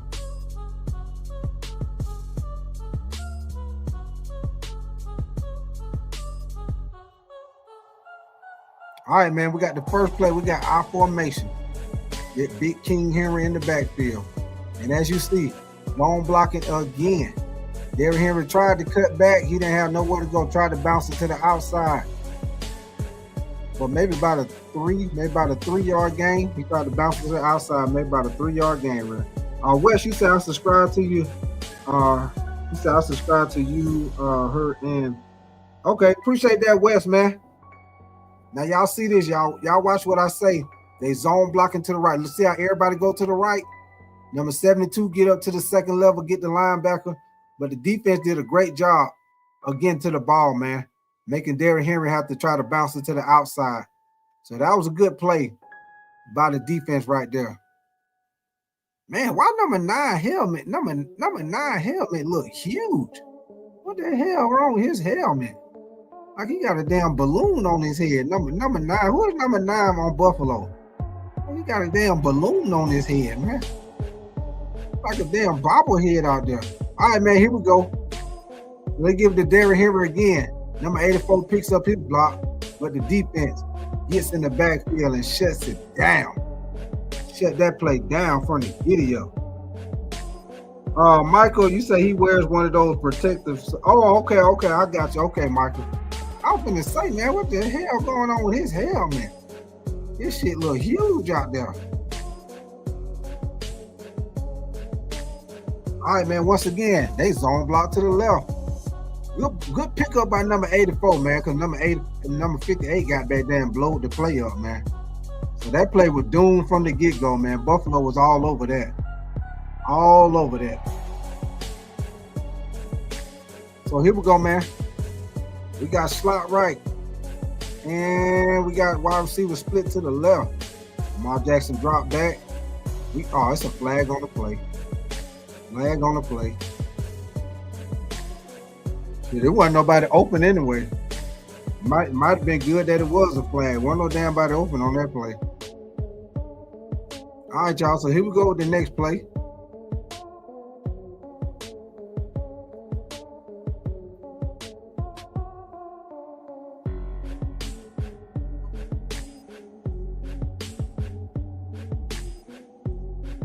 Oh, this was the same play. That was the same play. All right, here we go to the next play, y'all. This is the next play.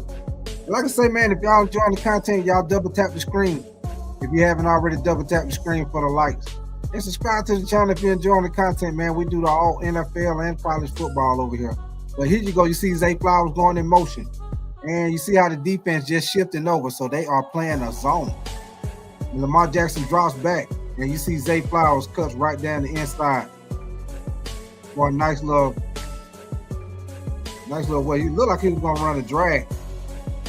But Lamar Jackson was able to hit him in the middle of the field. Matter of fact, hold on, let me see how they ran this route, man. Looked like him and somebody else were crossing.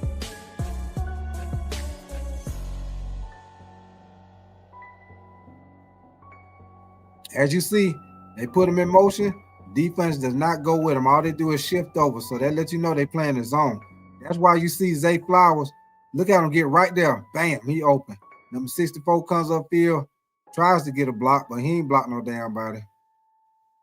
64 ain't blocked nobody.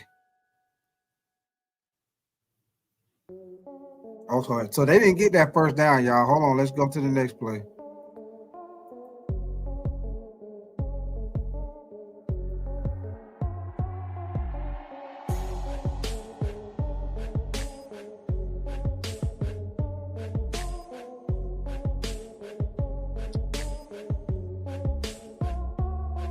All right, y'all. So here we go with Buffalo at their own 20-yard line.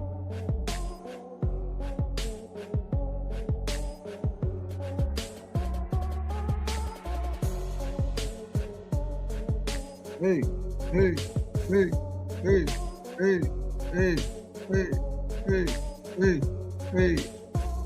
What? All right, man. Here go Josh Allen drops back. And they give him time. And he tried. Oh, he hit him on the sideline. Nice. Did he catch that? Nice catch by Keon Coleman right there, man. Nice catch by Keon Coleman.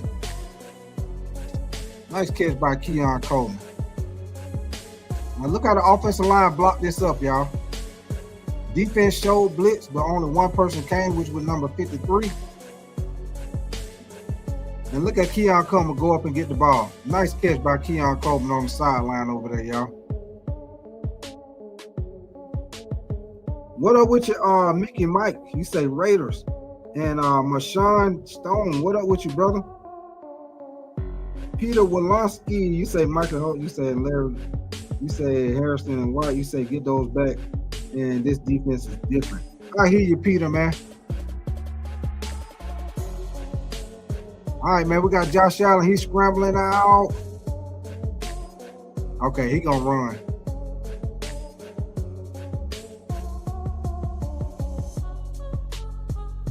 Okay, hold on, y'all. We're gonna skip to the next play.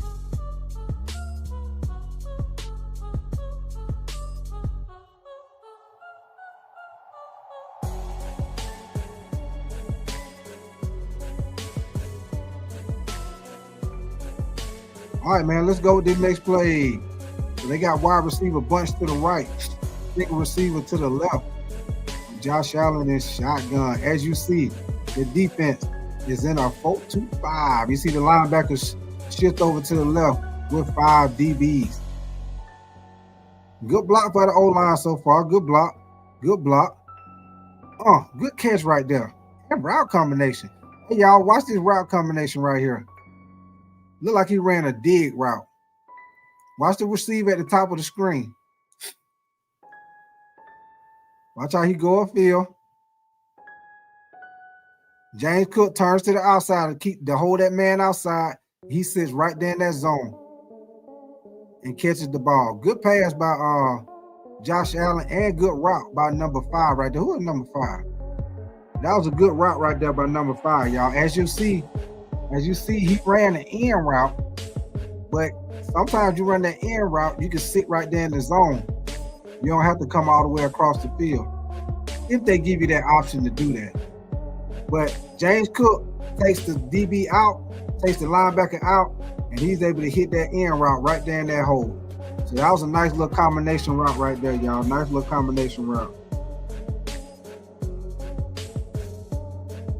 All right, man, let's go again. We got slot. Well, we got trips to the left. One receiver split to the right. Once again, if the defense is in a 4-2 defense.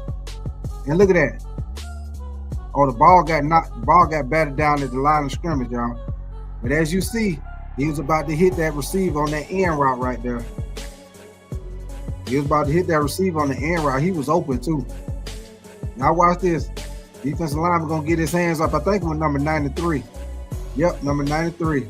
But look at number 10. Number 10 was open.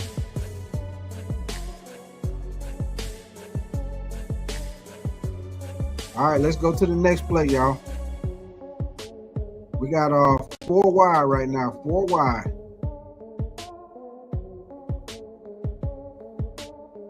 And wide receiver going motion. Now we got trip right and Keon Coleman split to the left so low. Like I say, the defense once again is in a 4-2-5. You see the 5 DBs with the 2 linebackers. And Josh Allen drops back. There you go, right there. Bam, right there, Keon Coleman. Yes, sir. Nice route by Keon Coleman, right? Y'all watch Keon Coleman at the top of the screen, y'all. Watch how he gonna come across and sit in his zone, man. These guys Buffalo receivers doing a great job of reading the zone, man. Look at this. He come cross field. Look at that open, right there in the zone. Bam. Nice catch right there. Nice catch.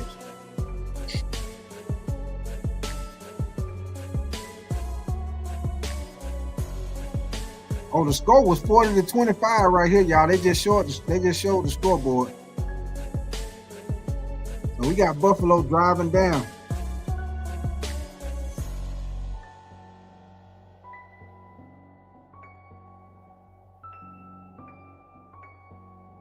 Okay, this is the same play, y'all. They just showing in front of the line of scrimmage. Well, you can see, now you see Keon Cole, watch him sit right there in that hole. Bam. He ain't have to keep running across the field. Sit right in that hole. All right, man, let's go to the next play.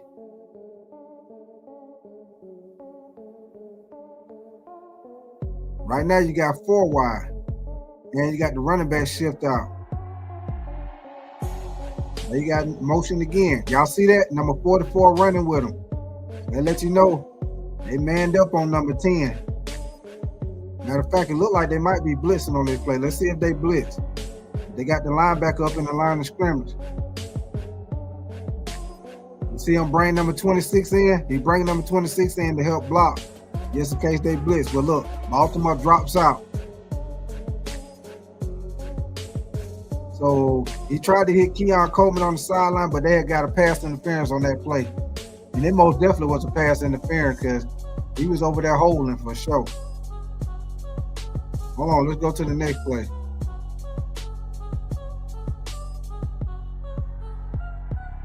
Big Rob the guard, what up with you, brother? He said this was one of the greatest games I ever seen. Yeah, it was a good game, man. It was a good game, Rob the guard.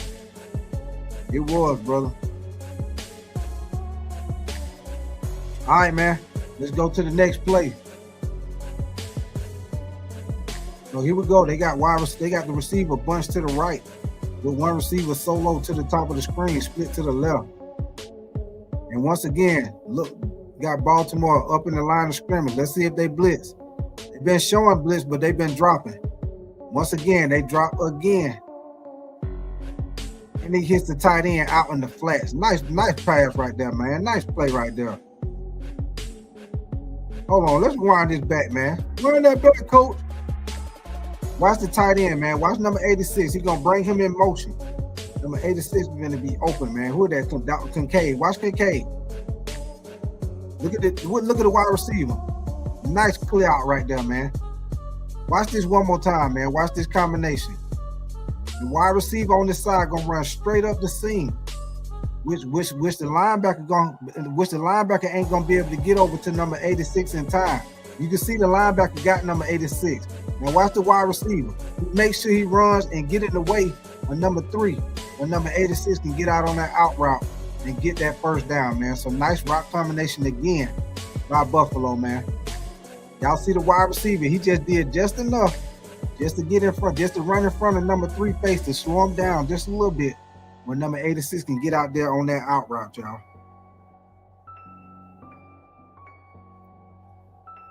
Okay, let's skip this. We're going to skip this play. This is the same play. All right, man, let's get to the next play. We got trip right.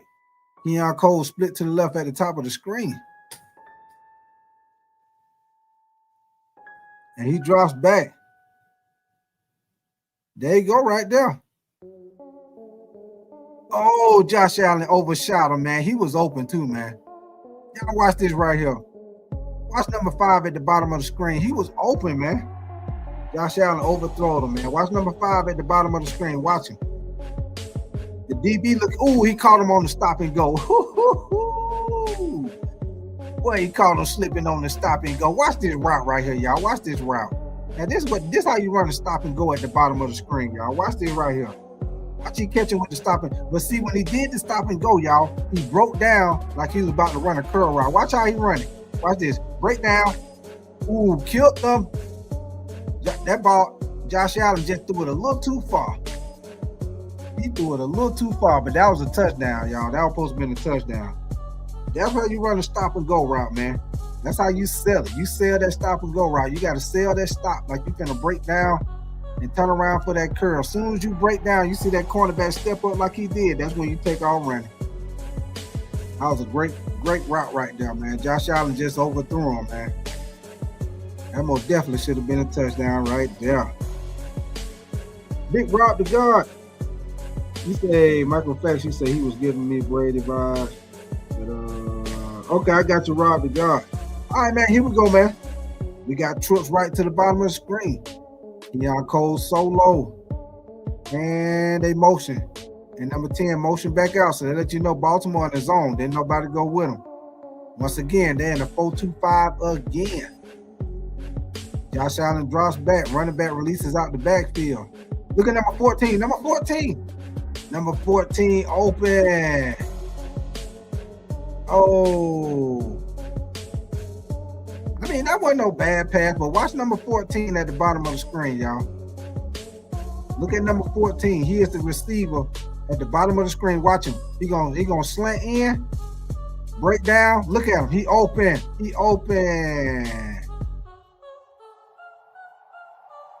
Chauncey, you say Sunday had a lot of would-be catches. Yeah, for sure, Chauncey. You said for the Ravens to run up 40 points fast like that, you said I give him props. Yeah.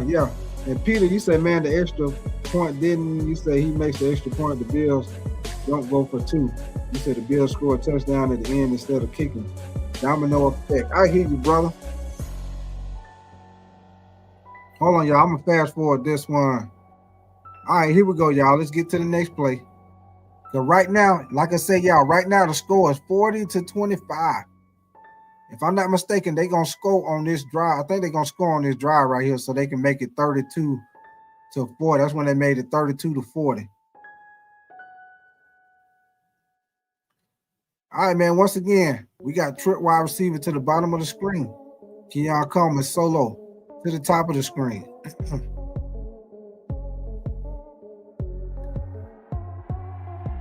All right, nice pass to the wide receiver over there on the sideline. Did he get out of bounds? Nah, he didn't get out of bounds.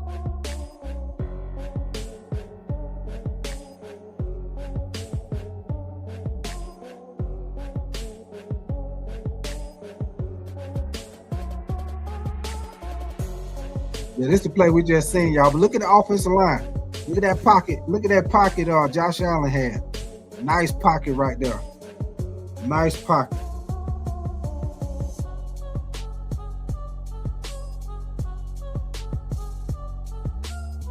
All right, here we go on the next play.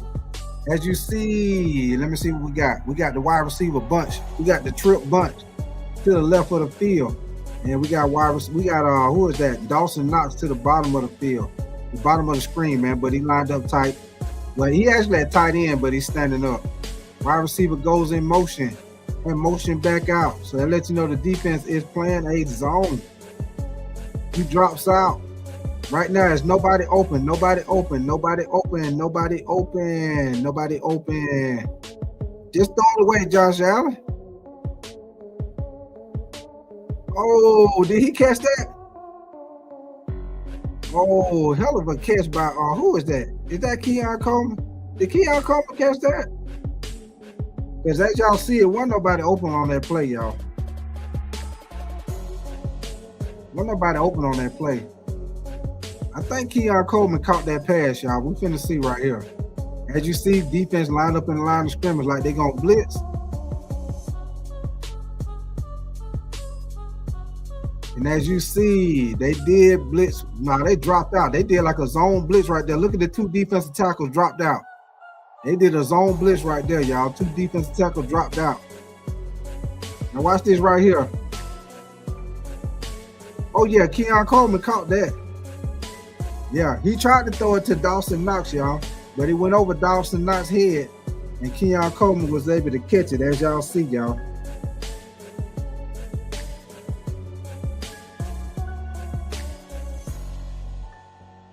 So right now, y'all, the score is 32-40 right now in the fourth quarter. 32-40.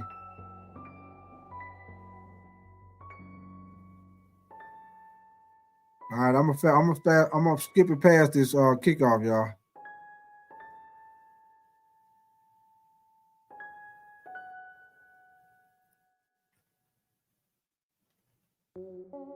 All right, y'all, let's go, baby. So right now, this y'all see, it's the fourth quarter, 3 minutes and 4 seconds on the clock. The score is 40-32 right now, 40-32 in the fourth quarter. So he gets the ball. Well, he did a read option with Derrick Henry. Look at the block. Nice block by Mark Andrews. Nice block on this read option right here, y'all. Nice block. Nice block, y'all. Look at this right here, man. Was that Mark? I think that was Mark Andrews. But watch this, y'all. Watch the read option. Mark Andrews leading as the lead blocker. Watch it.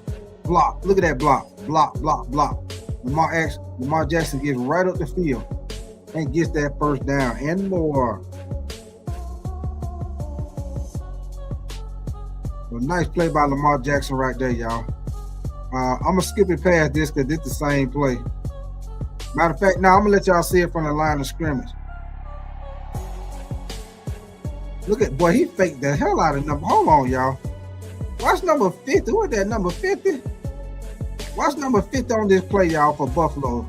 He faked the shit out of his ass on that read option. Number 50 is the defensive end, y'all. Watch the defensive end on the left side for Buffalo. He faked his ass out on it. Look at number 50. He went all the way in there. Faked his ass out on that read option. But number 50 ain't know what the hell was going on. He looked like he was about to tackle Derrick Henry. He ain't know who the hell had the ball. All right, man. Here we go, man. So you see Baltimore coming out in the big offense. Double tight end, I formation. And he gets the ball to Derrick Henry, King Henry. And he gets hit. Oh, that's the fumble right there. That's the fumble. Get on the ball. Get on the ball. Get on the ball. Fumble. Fumble. Get on the ball. Get on the ball.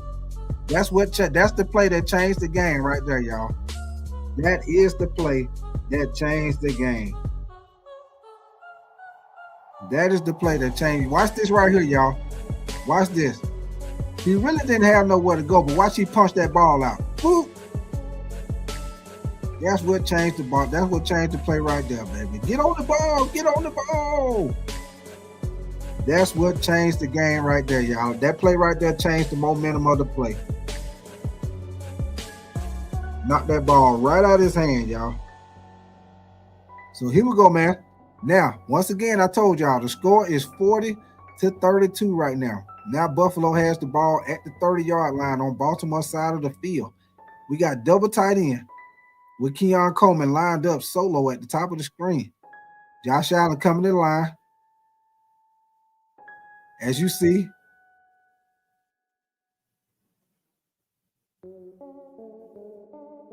all right, Josh Allen drops back. Matter of fact, they got 3 tight ends in the game. There you go right there. There go Keon Coleman. Oh, nice catch right there by the tight end, man. Nice catch by the tight end. Matter of fact, nice play. Hey, who is that? Hey, that was a nice play right there by the tight end. Hold on. He went right up the seam, baby. Hold on, y'all. I'm trying to wind that one back.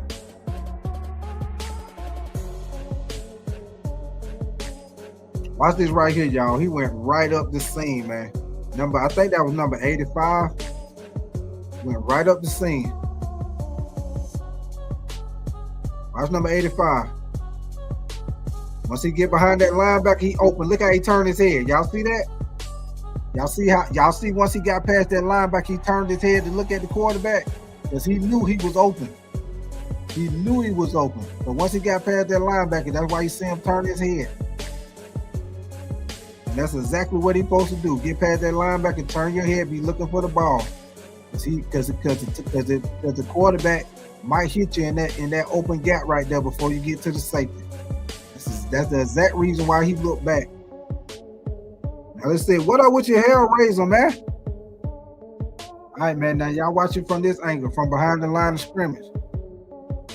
Watch number 0, the linebacker number 0 on the left side. I think that's Patrick McQueen. All right, now watch how he dropped back. As soon as that tight end get past him, bam, he dropped right in that gap right there. Good way for the tight end to hold on to the ball, y'all. Good way for him to hold on to the ball. But now, we got Buffalo at the goal line, baby. Y'all know right here, I think this is when they tied the game up. Yeah, he didn't get nowhere on that, tried to do the quarterback sneak. He didn't get nothing on that. Yeah, I seen the Hellraiser. I seen that. Hey, that was a good game, Hellraiser. It was. That was a good game, man. You said big win for the Vikings. Yeah, it was, Hellraiser. Big win, big win. Oh, that's why he didn't get it. Big number 92 jumped over the pile.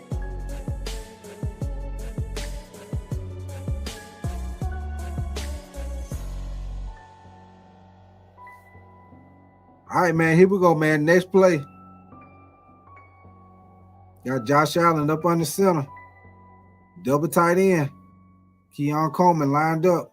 Got the tight end coming in motion. And he gets it to James Cook. And I think this one James Cook get in the end zone on this play. Did he score on this play? Let me see.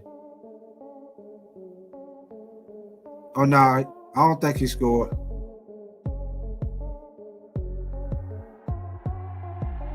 But yeah, man, y'all enjoying the content. Once again, make sure y'all double tap the screen if you haven't already. Double tap the screen, man. And make sure y'all come back in here and kick it with me Thursday night for the Commanders and the Green Bay Packers game, man. Should be a good game for sure. And if you're boxing fans, come back in here and kick it with me Saturday night for the Canelo and Terrence Crawford.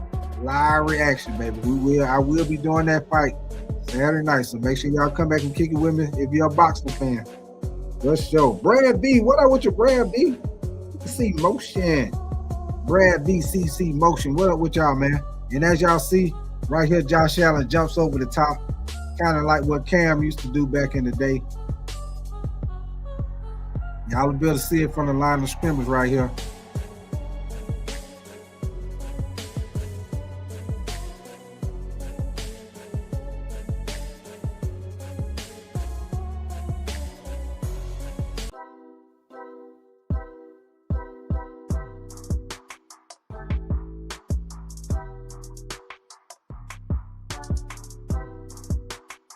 All right, man. So this when they went for it on the 2-point conversion.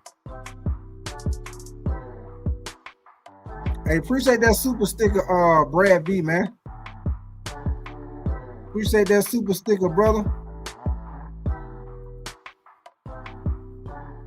Michael, you said how many likes do we have? We have I think it's 55 likes, Michael. We got 55 likes. We need to get 45 more to hit 100. Like I say, man, if y'all enjoying the content, more definitely make sure y'all double tap the screen. Oh, nice defense right there, y'all. Nice defense.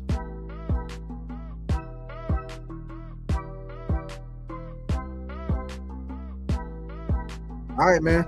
So right now, we got a close game, baby. Close game. But they did not get that 2-point conversion, y'all.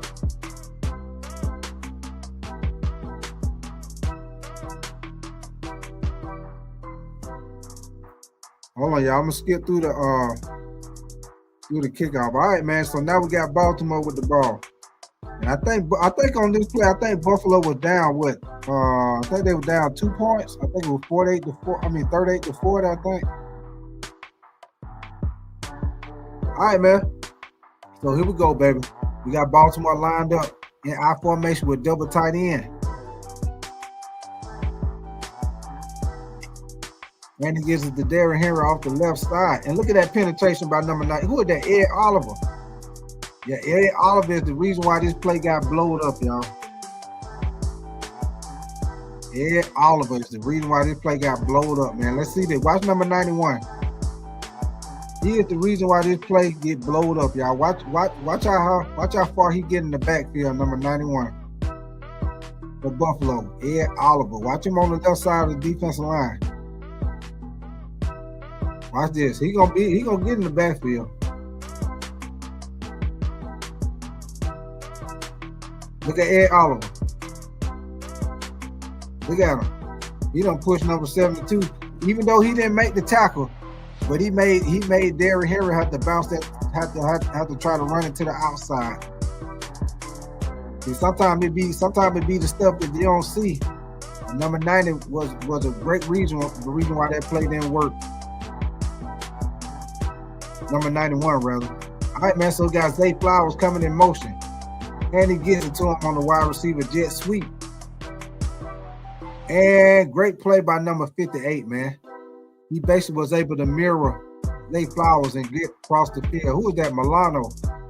Did a great job right there, mirroring. Was able to get out there with Zay Flowers on that wide receiver jet sweep. You said I have to go with my Steelers. You said, but I really did not want Rodgers. The CC Motion, you said the best team stay working instead of lurking. For sure, CC Motion. So that was a good play by number 58 right there, man. Good play by number 58. So here we go, man. We got Baltimore, one receiver. I think that's D-Hop at the top of the screen. And Zay Flowers comes in motion. And Buffalo blitz on this play, y'all. They blitz. Good play. Buffalo blitzed on that play, but Lamar Jackson did a great job stepping up in the pocket and hitting the wide receiver, dragging across field. Who is that? DeAndre Hopkins. So y'all watch this from the line of scrimmage. What up with you, 88? What's your name? 88 Big Nate. What up with you, man? You said the music drowning out my voice. Oh, hold on. I turn the music down. Hold on, y'all. I turn the music down.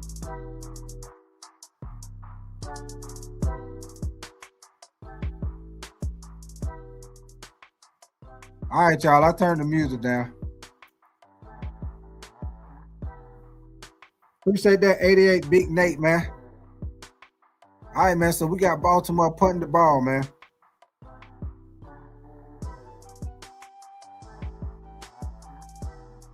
Matter of fact, I'm gonna cut the music off. I've been playing that shit for a minute. Yeah, I cut the music off for a minute. All right, man. So here we go. Hold on. I'm gonna skip past this punt.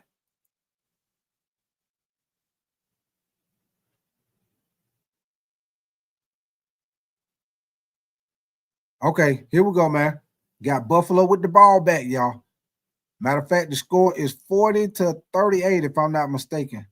Because Buffalo didn't get the 2-point conversion. So here we go, man.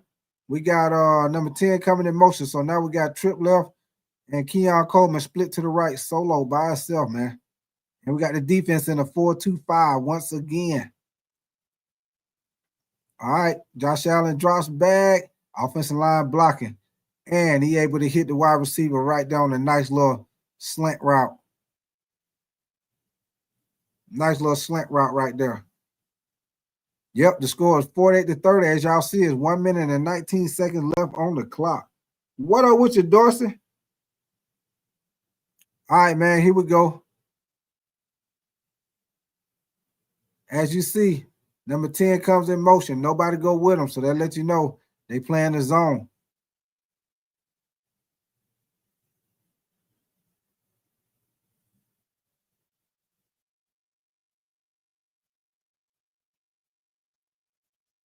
And as you see, wide receiver come right in there and catch the ball right in front of the linebacker.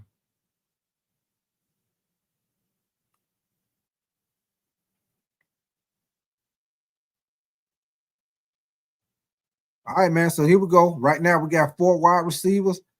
I'm pretty sure they probably had about a minute on the clock. Josh Allen drops back. James Cook releases out the backfield. And look at Keon Coleman. Bip, nice catch by Keon Coleman right there, man. Hold on. Y'all watch this route Keon Coleman ran. All he did was ran a little outside curl, what we used to call a comeback. We used to call it a comeback if you turn to the outside. But watch how he run it, y'all. See how he push upfield, get the DB dropping, break down. Bam, right there to the sideline. Nice catch right there. Nice route and catch. Yeah, it was, Dorsey. It was. All right, man. So now y'all get a chance to see it from the line of scrimmage, see how the offensive line blocked it up. And look at that. Everybody blocking. Everybody got their block. Look at the pocket. Clean pocket.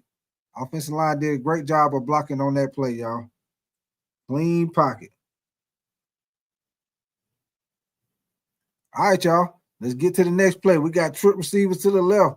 And once again, Keon Coleman split to the right by himself. So low.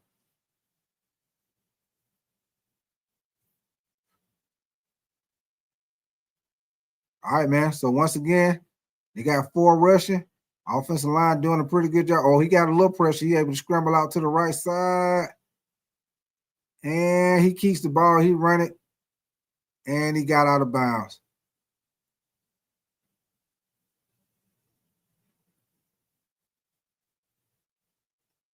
Hold on, I'm going to skip this play. This is the same play, y'all. I'm just going to skip it. Because, you know, they show up from 2 different angles. They show up from the side, and then they show up from behind the line of scrimmage. So we're going to go on to the next play.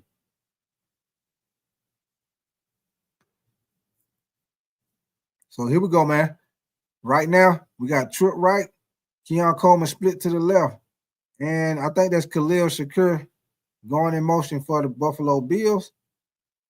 So now you got 4 wide. And like I say, y'all, we got to be up under a minute on the clock in the 4th quarter. Like I say, right now it's 40-38, y'all. Okay, so we got a false start. Look like we got a false start on the offensive line.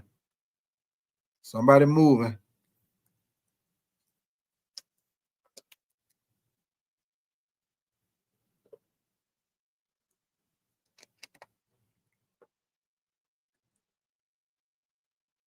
Hold on, y'all. I'm going to skip this play because it's just showing that false start. I don't want to see that. All right, y'all. Here we go. Got receiver bunch to the right, and we got 1 receiver split to the left. Let's get it, baby. Let's get it. Now we got Dawson Knox going in motion. As you see, number 3 going with him. And let's go. There go Keon Coleman right there. Oh, nice catch right there, the wide receiver. Y'all see how the wide receiver came open? That was a nice play right there. Hold on, let me rewind that. Number 5 came open right there. Watch number 5, y'all. So Dawson Knox, he comes up. Dawson Knox runs out. Nice little corner route. Y'all see how he got him on the corner route? Nice route by number 5, man. Watch this, y'all. Now, this is what you call a post corner, y'all. And this is the reason why he got open. He going to plant to the inside, make that DB turn. When he turn back to the outside, that DB going to be beat. Watch number 5. Watch him get upfield. Watch him plant to the inside, tuck back to the outside. Watch, look at that DB grabbing. Spent his ass around. He couldn't do nothing but grab. Great route by number 5 right there, man. That's what you call a post corner. He ran upfield, plant to the inside. When that DB turned, he turned right back to the outside. That DB couldn't do nothing but try to grab him because he knew he was beat. He knew he was beat. What up with your type shit? And Trucker 49, what up with your brother?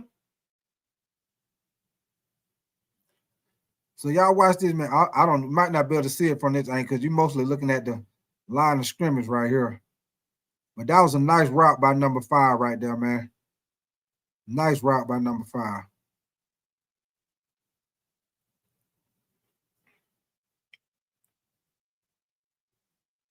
Yeah. I see that type shit.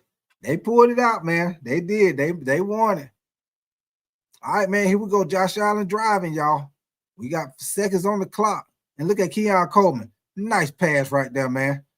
Ooh, caught him on the fake. Hey, that's when they got him on the shoestring tackle, baby.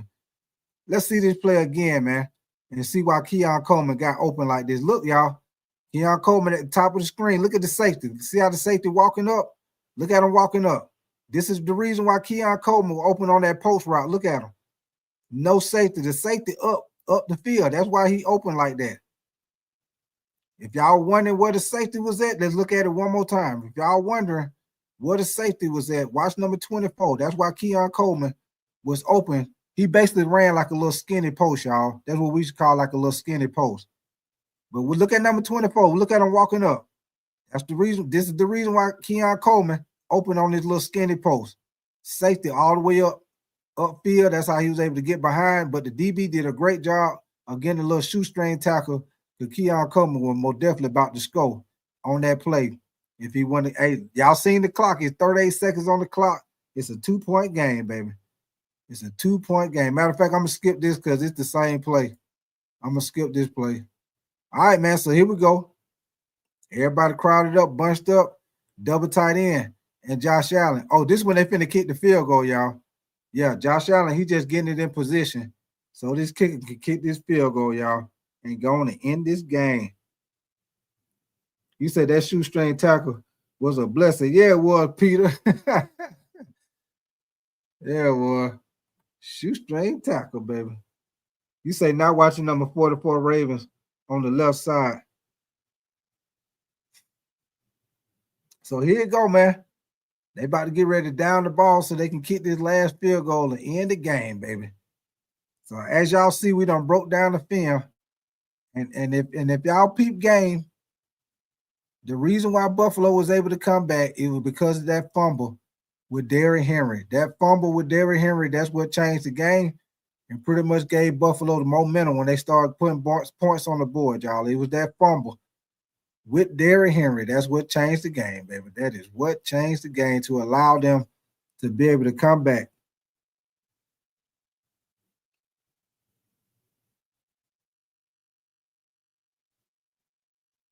Come on with the damn kick, man.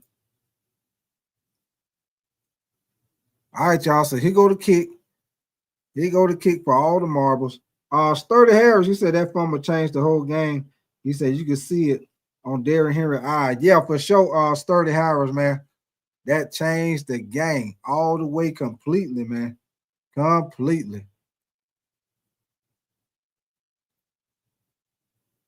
And as y'all see, they're gonna show the kick from the line of scrimmage. What up with your Boston George? You said the Ravens. You say still too. You said still too powerful. You said bro started asking questions every second. All right, man. So that was the game, man. That's the end of the game right there. So we just broke the film down, man, to see how the Buffalo Bills were able to come back on. I mean, how the Buffalo Bills were able to come back on the hold on, y'all. Give me 1 second. How they were able to come back on them boys, man. Let me see. Sturdy, you said keep the camera on Derek once he fumbled.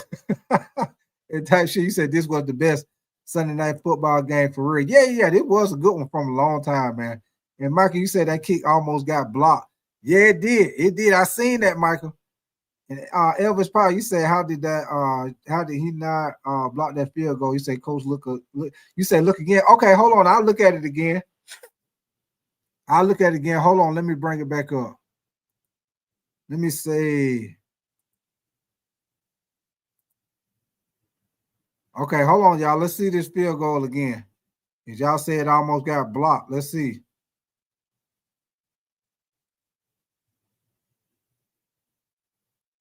Oh, yeah, Kyle Hamilton. Oh man, Kyle Hamilton should have blocked that, y'all. Ooh. Oh man, hold on, man. We gotta rewind that. Oh man, Kyle Hamilton should have blocked that. Look at number 14 off the left side, y'all. Hold on. Look at number 14 off the left side. See, number 14 jumped in the air. He might should have leaned with it, man. If he probably would have leaned with it, he probably would have blocked it, but he kind of just jumped straight up. If he would have leaned with it, he might would have blocked it. He probably would have blocked it with his body. Lean with it, rock with it, lean with it, rock with it, lean with it, rock with it, lean with it, rock with it. Yeah, I got to see it one more time, y'all. One more time. And watch number 14, Kyle Hamilton, man. He should have blocked this, man. Golly, I know he was mad. I know he was mad. Look at he right there. Watch this. Block. It should have been blocked. Yeah, look at him. Look at him. He's like, man, look at him jumping up in the air like, I had that motherfucker. I had it. Oh, man, that would have been a nice block right there, y'all. That would have been nice right there if he would have blocked that, man. Woo-wee. You say swear I'm singing that. Lean with it, rock. Lean with it, rock with it. Yes, sir. All right, man. You say coulda, woulda, shoulda. For sure, Michael, for sure. You said Kyle screamed, no. Yeah, he did. You say heard it live. Yes, sir. All right, man. I got something else I want to show y'all, man. It ain't a video. We just gonna have a little fun with it. I know it's early in the week. I mean, early in the year, and it's just 1 week. But the NFL put out power rankings after the first week of the NFL, man, which I said it is early, y'all. But we just having a little fun with it. So I'm gonna show it to y'all. What up with your Marty Johnson? We just having a little fun with it, man. So I'm gonna show y'all what they got as far as the power rankings after week 1 of the NFL. Like I say, it is early, but they put it out, and I'm gonna share it with y'all. Show and tell, baby. Show and tell. Give me 1 second, man. Let me pull it up on my screen. And like I say, if y'all enjoying the content, most definitely make sure y'all double tap the screen and subscribe to the channel, man. Give me 1 second. Let me get this up on the screen right quick.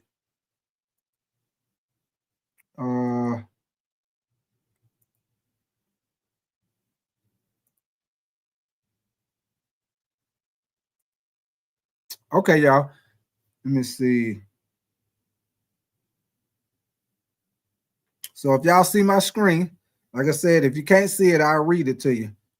But you should be able to see it. If you can't, like I said, I'm going to read it to you. But what they got, and that is after week 1. As you say, week 1 power ranking. This is after week 1. Like I said, it is early. But, we just having a little fun. So I wanted to show it to y'all. So as you see, they got the Eagles at number 1, which I think Buffalo should be number 1. But this is what they got on the NFL app. They got the Eagles at number 1. They got Buffalo at number 2. Yeah, that's what I said, Sturdy. I didn't understand that neither, Sturdy. I feel like Buffalo should be number 1. But I don't know how they got the Eagles number 1. But like I say, as y'all see, this is the NFL app. So like I told y'all, I wanted to have a little fun with y'all. I know it's early. But once I get finished, y'all can let me know what y'all think. If y'all agree or disagree. What up with you? What's your name? Is that Ass Julio? Ass Julio. You say Green Bay look really good and sturdy. You say I'm an Eagles fan, and that confused me. Yeah, it did, man. But at number 2, they got Buffalo. At number 3, they got the Baltimore Ravens. At number 4, they got the Green Bay Packers. At number 5, they got the Kansas City Chiefs. Ah, shit. I don't know how they got the Kansas City Chiefs on here at number 5. They lost to the Chargers. But all right, y'all. At number 6, they got the Tampa Bay Bucks. Number 7, they got the Washington Commanders. Number 8, hold on, y'all. Number 8, they got the Detroit Lions. Number 9, Denver Broncos. Number 10, LA Rams. Number 11, they got the Minnesota Vikings. But I think after this week, man, I think Minnesota Vikings probably should be ranked higher than 11. But at number 12, they have the Cincinnati Bengals at 12.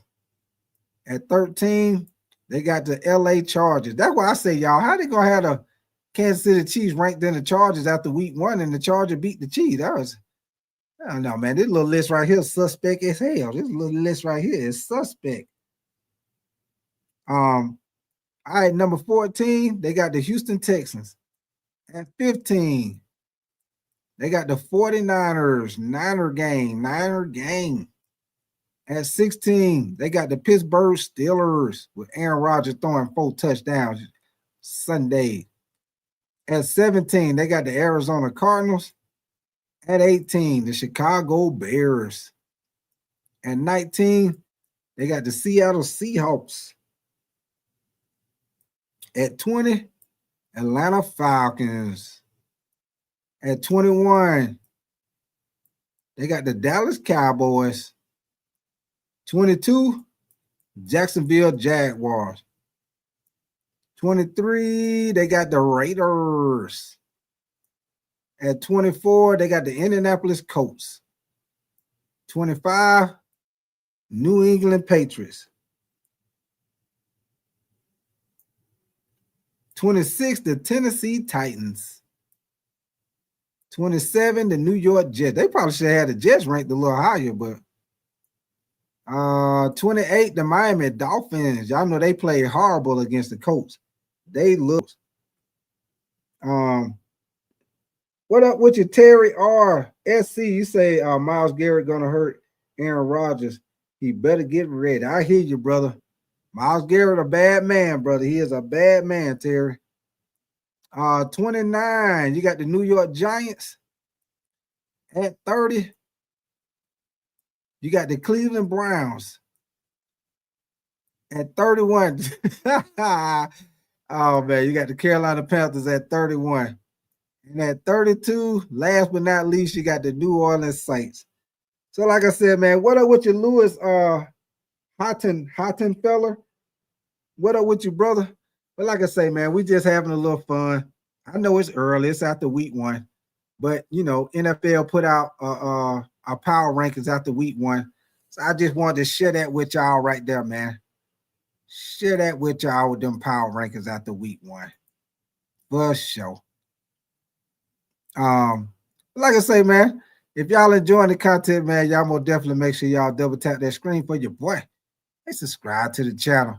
If y'all enjoying the content, man, I'm gonna definitely appreciate y'all coming in here, kicking it with me tonight.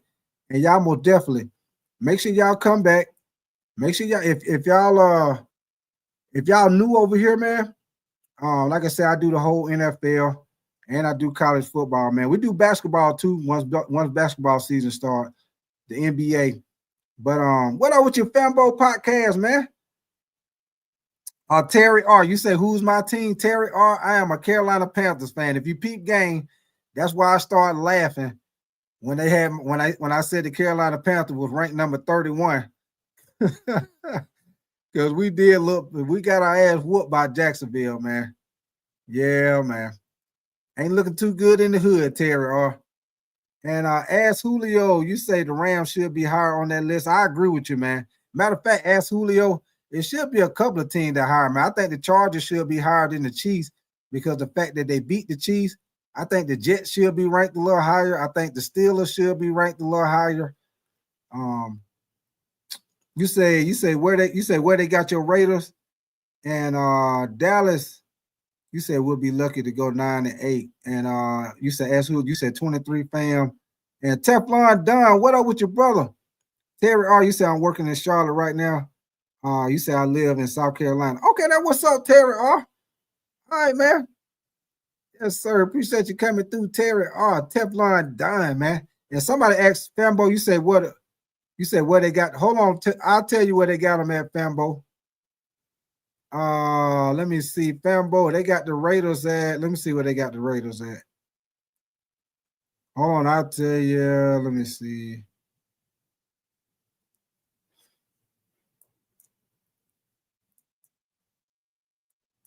Let me see where the Raiders at. They got the Raiders number 23, Fambo. Rambo, they got the Raiders at number 23, brother. Number 23. TL, you say we are not 32nd. You must be a Saints fan, TL. Yeah, they got the Saints at 32, and they got my Carolina Panthers at 31, man. Golly. 30 down one, y'all. You say the Saints better than Carolina and Miami. Hey, TL, all us right there in the same bread basket, baby. We all right there in that same bread basket, TL. Terry, you said I moved from Cleveland 20 years ago. You say I still roll with the Browns. I hear you, Terry, man. I hear you, brother.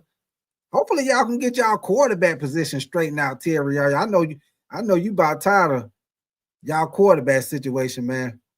I know Joe Flacco didn't look too good on Sunday, man, but hopefully one of them quarterbacks turn out to be something for y'all, man. I know y'all been trying to get that quarterback for a long time, Terry. Shit, me as a Panther fan, we've been trying to get our quarterback situation right ever since Cam left. We ain't been able to get our damn quarterback right since Cam left. I was hoping that Bryce Young was gonna turn out to do. I was hoping he was gonna turn out to be straight this year, but I know it's just week 1, y'all. So I ain't gonna throw him to the wolves yet. But he better tighten his ass up, man. He gotta play better than what he played Sunday. I ain't gonna throw him to the wolves yet, but he better tighten up. He better tighten up. Peter, you say the Panthers are 31. You say the Saints are horrible, though. You say just real talk. Terry, you say I like the Panthers, though. You say it's hard to find that franchise guy. Yeah, it is, Terry, man. It's like shooting dice, Terry. When it comes to trying to get that quarterback out of college, it's like a crapshoot, man, because you don't know how they gonna turn out, Terry. You don't know how they gonna turn out. They could be all world in college and come to the NFL and don't do a damn thing. So it's most definitely a crapshoot, Terry, for sure, man.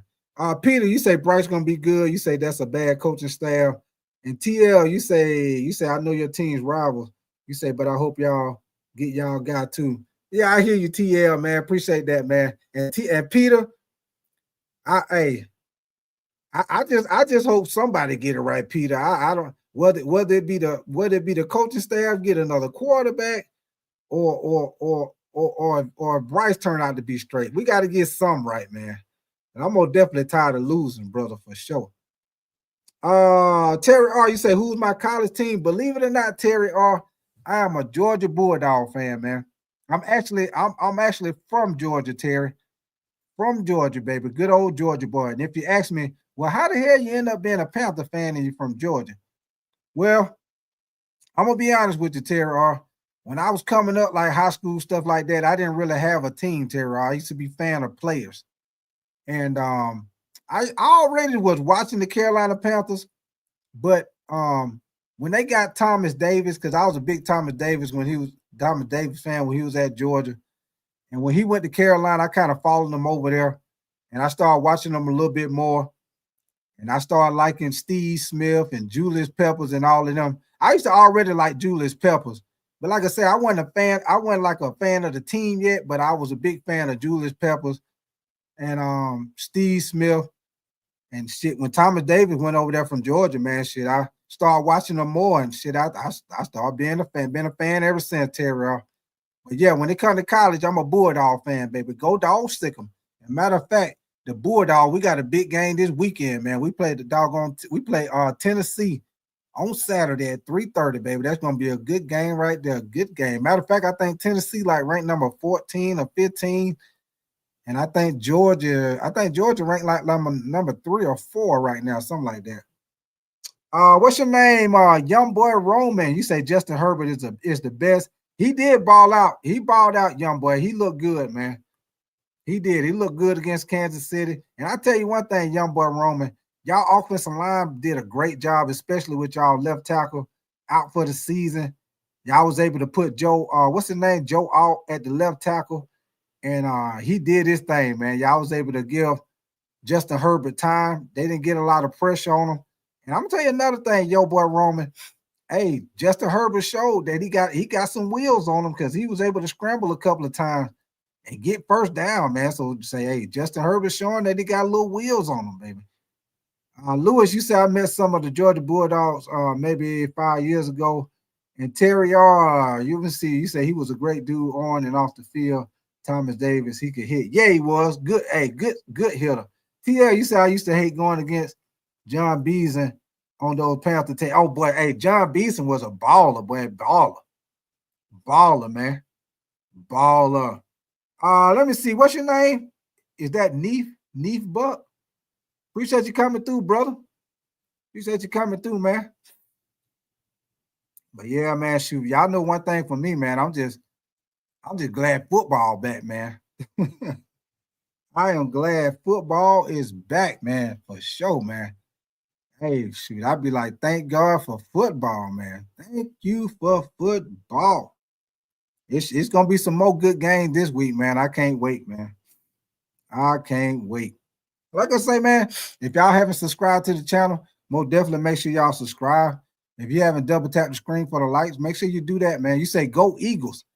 Hey, no buck, y'all got a good game Sunday, man. Y'all got to play against them Kansas City Chiefs.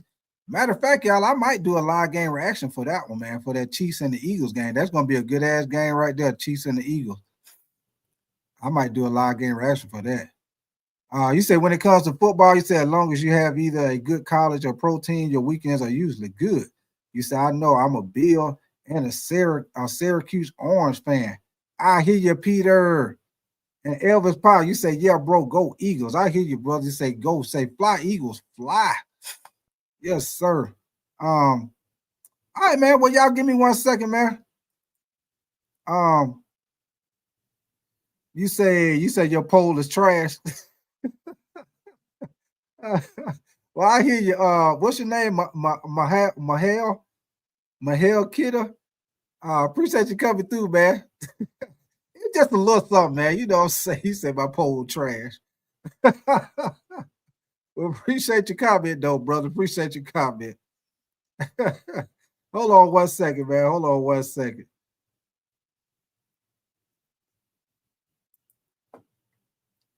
On 1 second, man. I'm gonna finish playing this little video for y'all.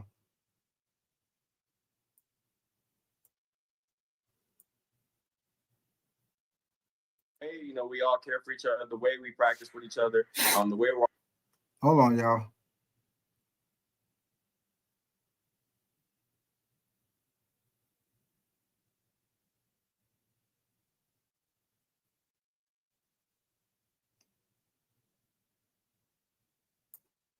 All right, y'all. See, you connected all of those dots all on your own. Speaking of skewered meats, I mean, we saw Justin Herbert absolutely cooking the Chiefs in their upset win, 318 yards passing, 3 touchdowns.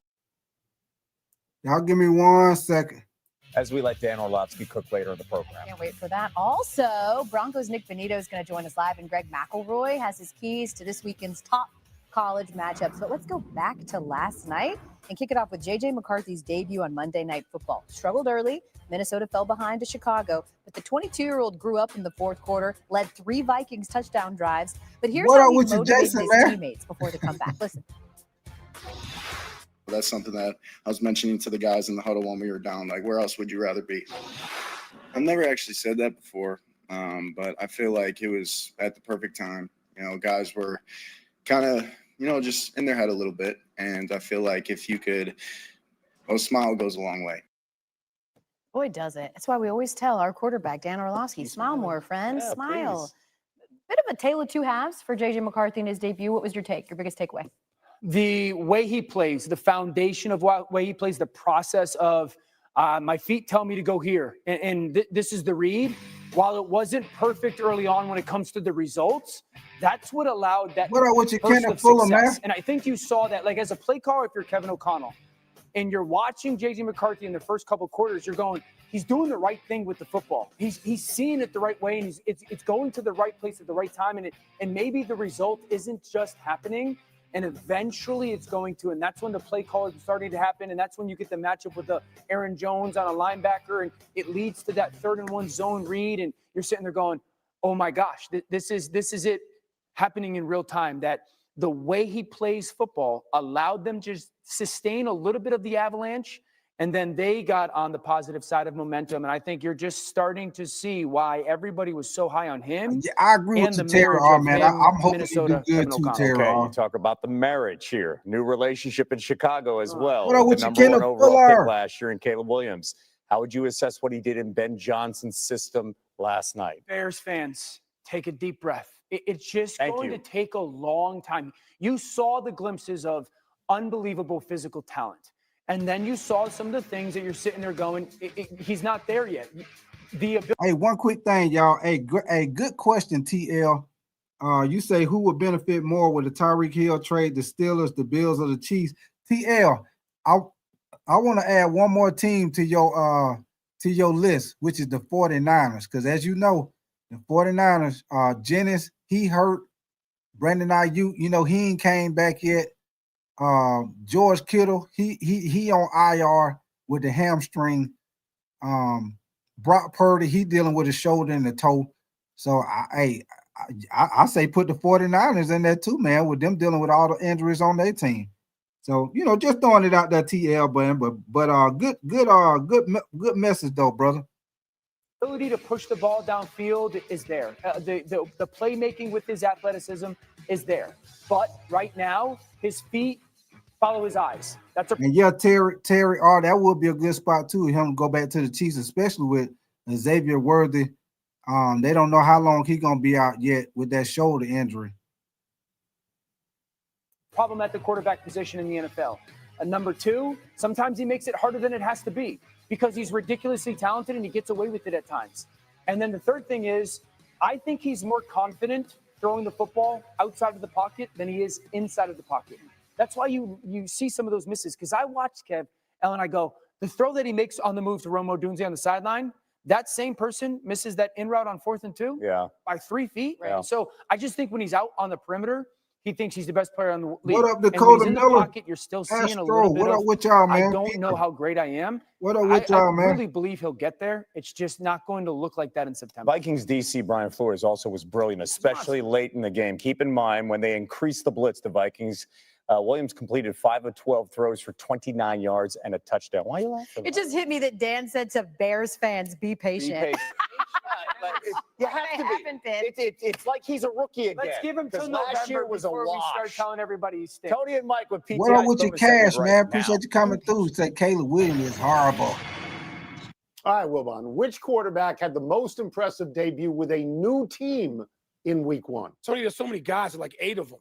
And I'm going to dismiss Ward, Wilson, and Darnold right off the top. I'm dismissing them. They can be fine. You'd like to have 1 or 2 of them, but not now. Not after this week 1. Okay. The real nominees are Fields, Good point, Cash. Jones, Good point, man. Smith, and McCarthy. And I'm going to get rid of Fields and Rodgers off the top because we've seen them do. Rodgers has won multiple MVPs. Justin Fields hadn't done that, but he's been spectacular. At least he was in Chicago off and on. We know what he can do. Daniel Jones is dismissed and dumped in.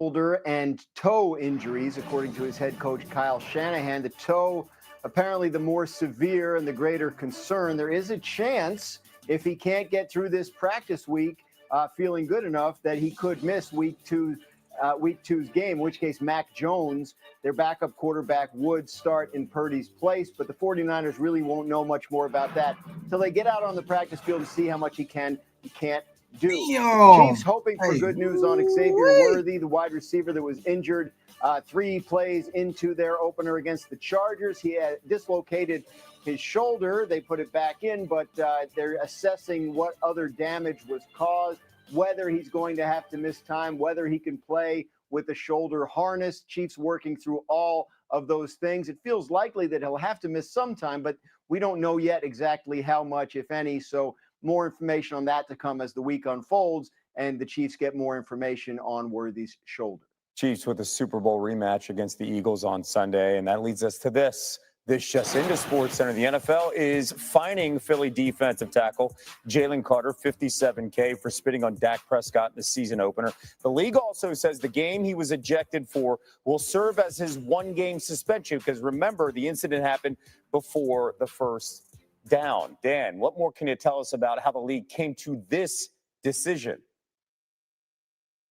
So the league has placed an extra emphasis this year on sportsmanship. They want more taunting flags and things like that thrown.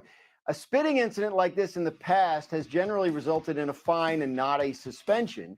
But in the letter that the league sent out announcing the discipline for Jalen Carter, it mentioned that it's placing an extra emphasis on sportsmanship this year. So they also announced this as a one-game suspension without pay. They believe the suspension to have been served because, as you mentioned, Kevin, he didn't participate in a single play in last week's game. And the fine is equivalent to 1/18th of his base salary. So that is a game check. So they've now established a precedent going forward where if you do this, you're going to be suspended for a game without pay, whereas in the past, it resulted in a fine. So it's significant in terms of that, but the upshot is Jalen Carter will be able to play in that Super Bowl rematch this Sunday against Kansas City. And that is a big deal for the Eagles defense, as we saw the Cowboys do what they wanted up the middle. This will be the 11th Super Bowl rematch the following season. The defending champs, by the way, a 7-3 record. Graz, thank you so much. We're following another developing story in the NFL. Dolphins receiver Tyreek Hill has been accused of 8 separate incidents of domestic violence by his estranged wife in court filings. Keita Vaccaro filed for divorce on April 8th, a day after police reported a domestic dispute between the pair. Hill's representatives called the allegations. There's a big NFC matchup. Jordan Love and the Packers hosting Jaden Daniels and the Commanders. New edge rusher Micah Parsons has 10.5 again. It's hard. He's just one of them guys that, like, no matter what you could just try to contain the whole time. You can power him. He can go through the A and B gaps, get outside of you. It's hard. You know what I mean? I just think You got to keep an eye on him. And like I said, he got paid a lot of money for a reason. He's a very good player.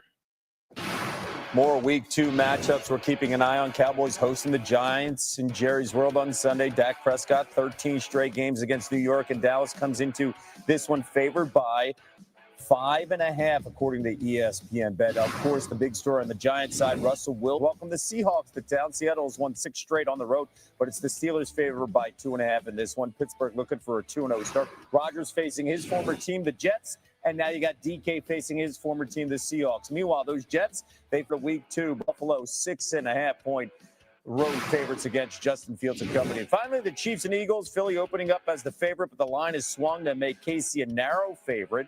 So currently that makes the defending champs the underdogs as of Tuesday.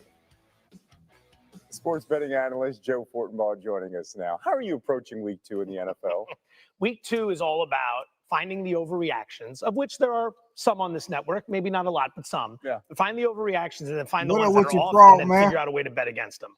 With that in mind, we want to take a look at a game like Kansas City and Philadelphia. I know this one's going to sting. Yeah. You want to look to the Chiefs a little bit in this game because the price is a little bit off. They were a 1.5-point dog. It's moved up to Chiefs -1.5. This is going to ping pong back and forth. Let's start with Mahomes. 19-4 in his career when coming off a loss.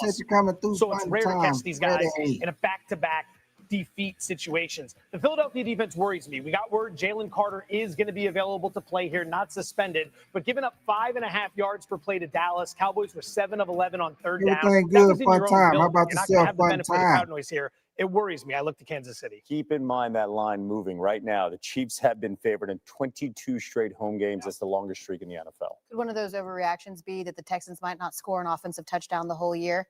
Yeah, probably. But they did only score 9 points, right, in their loss against the Rams. So then how are you viewing them as they get ready for Monday Night Football against the Bucs? So they look terrible, and Tampa Bay gets a win in Atlanta. Yeah. So we send the line out, Houston -2.5. That's short. I made it 3. That's a key number. So if we're inside the key, let's go ahead and bet the Texans here. A couple things to keep in mind. Number one, they've got an excellent defense. That defense is going to keep you in this game, much like they did Sunday against the Rams, as you can see here. Baker Mayfield, historically with pressure in his face, is a completely different quarterback. Last year, best season of his career, 74% completions with no pressure, 57% with pressure. It really drops off. Now, on the other side, you've got this Tampa Bay team that they're 1-0. They should have lost that game. They were actually outgained by 98 yards, but the Falcons are going to Falcon. That's what they do every single year, so we shouldn't be surprised. But that has an effect on the price here, too, so we're playing Houston. Yeah, the Falcons should have won. The fact that they didn't is not cool. Thank you, Jeff Fortenbaugh. I'm sorry for that, but I'm not sorry for what we saw from the Broncos on Sunday. Last week, they wrap up Pro Bowl linebacker Nick Bonito on a 4-year, $106 million extension that includes $70 million guaranteed. And then he had a sack and 2 tackles for a loss in Denver's season-opening win over Tennessee. And we're so excited to be joined by the aforementioned Nick Bonito, who's on the show with us. And Nick, we know that week 1 is sort of a gauge, right? So what did that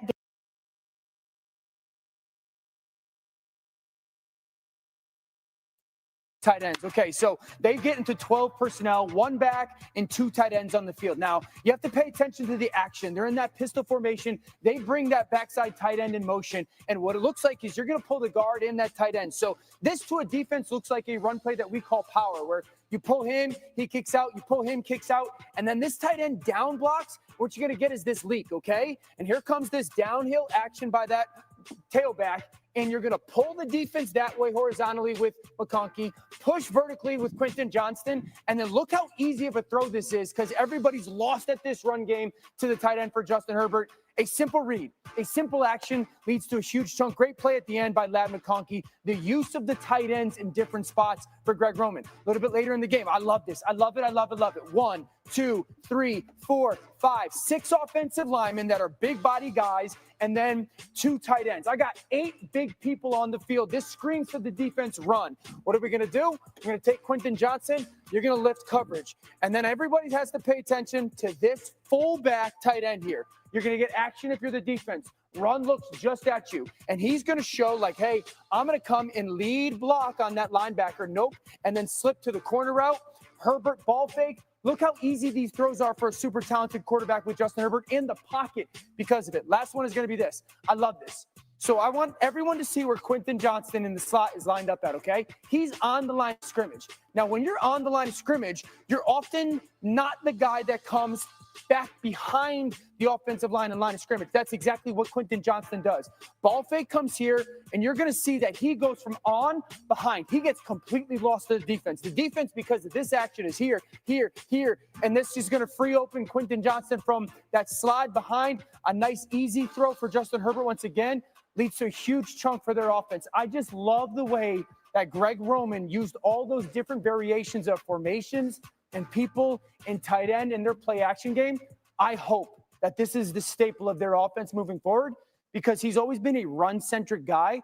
But in this game, he became Justin Herbert. We think you're the best player in the field. We're going to unleash you. They do that. Herbert's got a chance to be a top 5 player of the position in the NFL. Wow. Second straight divisional matchup for the Chargers, as this week they'll face the Raiders in Vegas. Speaking of which, first thing you're going for at a Vegas buffet? Can I get the spicy rigatoni somewhere out there? Yeah? Yeah. Vegas buffet? Yeah. I'd probably find like a salad bar or something. I was just about to say garnish. Yeah, I'd find carrots and hummus. Oh, God. Maybe. For $45.99, carrots and hummus. Cube chicken. It really describes your personality. All right, well, when you talk about fantasy winners, it was actually pretty disappointing from a fantasy perspective. Unless you had someone playing in Buffalo on Sunday night, Josh Allen led that massive fourth quarter. And Kevin, he led all players with just under 39 points. How about the running backs, Al? In that game, it was King Henry leading the way. He ran for 169 yards, found the end zone twice for a monster near 30-point performance. Also, it was a game so good, he's the new Offensive Player of the Year favorite, Al. Okay, moving to wide receivers, we say in the same game, Zay Flowers led all wideouts in fantasy points, 7 catches, 143 yards, and a touchdown, resulting in over 28 points. It's actually the second most in any game of Flowers' career. And finally for the tight ends. How about a Saints player? What? Yeah. Jawan Johnson, 76 yards on 8 catches, giving him a slight edge over Brock Bowers for the top tight end in the week.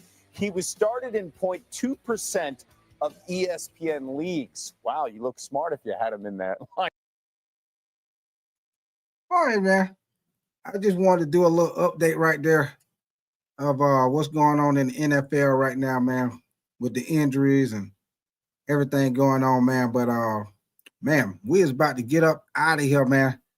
I got to get my butt up and go to work in the morning. I appreciate all y'all coming in here, kicking it with me, man, for the film breakdown with the Ravens and the Bills. And a little bit of news with NFL Week 1 reaction, man. Like I said, Jalen Carter, he been fined $57,000, and his ejection out of the game will serve as a one-game suspension, so he will be playing in the game against Kansas City this week. Like I said, George Kittle, he's been put on IR with his hamstring, so he's probably going to miss at least 4 games. Also, the Steelers, they signed safety Jabril Peppers. They used to be with the Patriots. Also, Brock Purdy dealing with a shoulder and a toe injury. He questionable for Sunday. And last but not least, man, for all the basketball fans, man, Josh Giddey got paid a $4-year, $100 million contract today to stay with the Chicago Bears, man. So, hey, we about to get ready to get up out of here, man. Yes, ma'am, Chauncey. Appreciate you coming through. You already know. All right, man, we about to get up out of here, man. I'll be back on Thursday night, man. I will not be coming on tomorrow night. I'll be back on Thursday night for the Commanders and the Green Bay Packers game, man. Yeah, I'm gonna take a little night off tomorrow night, man. Shoot, I've been going every day. But yeah, we'll be back in here Thursday, man, for Thursday night football. So most definitely appreciate y'all. Appreciate you, Trucker 49. Appreciate you, Chauncey. Fun Time Freddy.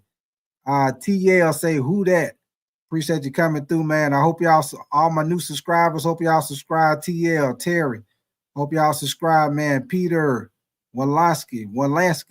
I hope you subscribe. Appreciate you coming through, man. Terry. Tim Cannon, just being honest. Cash. Who else? Did I say Fun Time Freddy? TL. Frog. I don't know if he's still in here. Who else? Dakota Miller. I don't know if he's still in here. Lewis, Kenneth Fuller, Astro. So, Elvis Pye, Michael Whitcoff, Sturdy Harris, Marty Johnson. If y'all still in here, man, I appreciate all y'all. What up with you, Nathan? You say peace out. You say get it, dog water. And Tony, what's your name? Tony Russo? Is that Tony Russo? Russo? You said let's go, Bill. You said let's go, Bill Krosky Mary. Oh, that's old boy from the Commanders, ain't that the running back for the Commanders? Appreciate you coming through, Tony. You say that's family. All right, shout out to you, brother, and shout out to him, man. If I'm not mistaken, ain't that the running back for the Commanders? I think that's the running back for Commanders, man. So, okay. I thought that was him, man. Yeah, I like him, Tony, man. I most definitely think he probably gonna end up being y'all running back for the future, man. I think that was a great pickup, man. Great sleeper pick for sure, man. What up with your Zex, Lifey?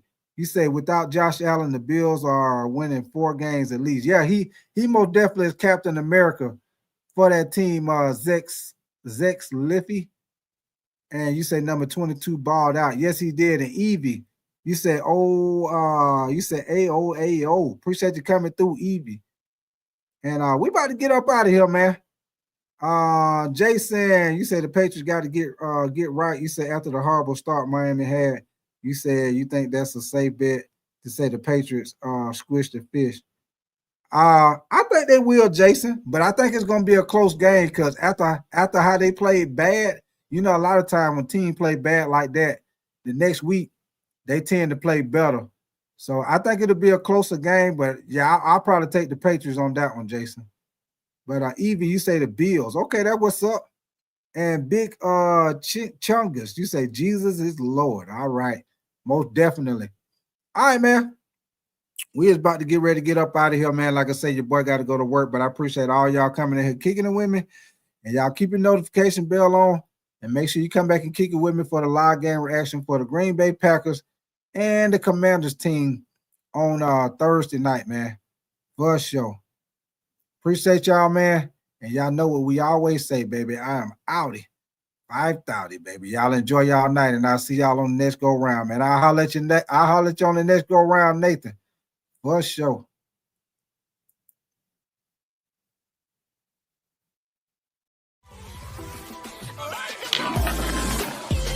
Yeah.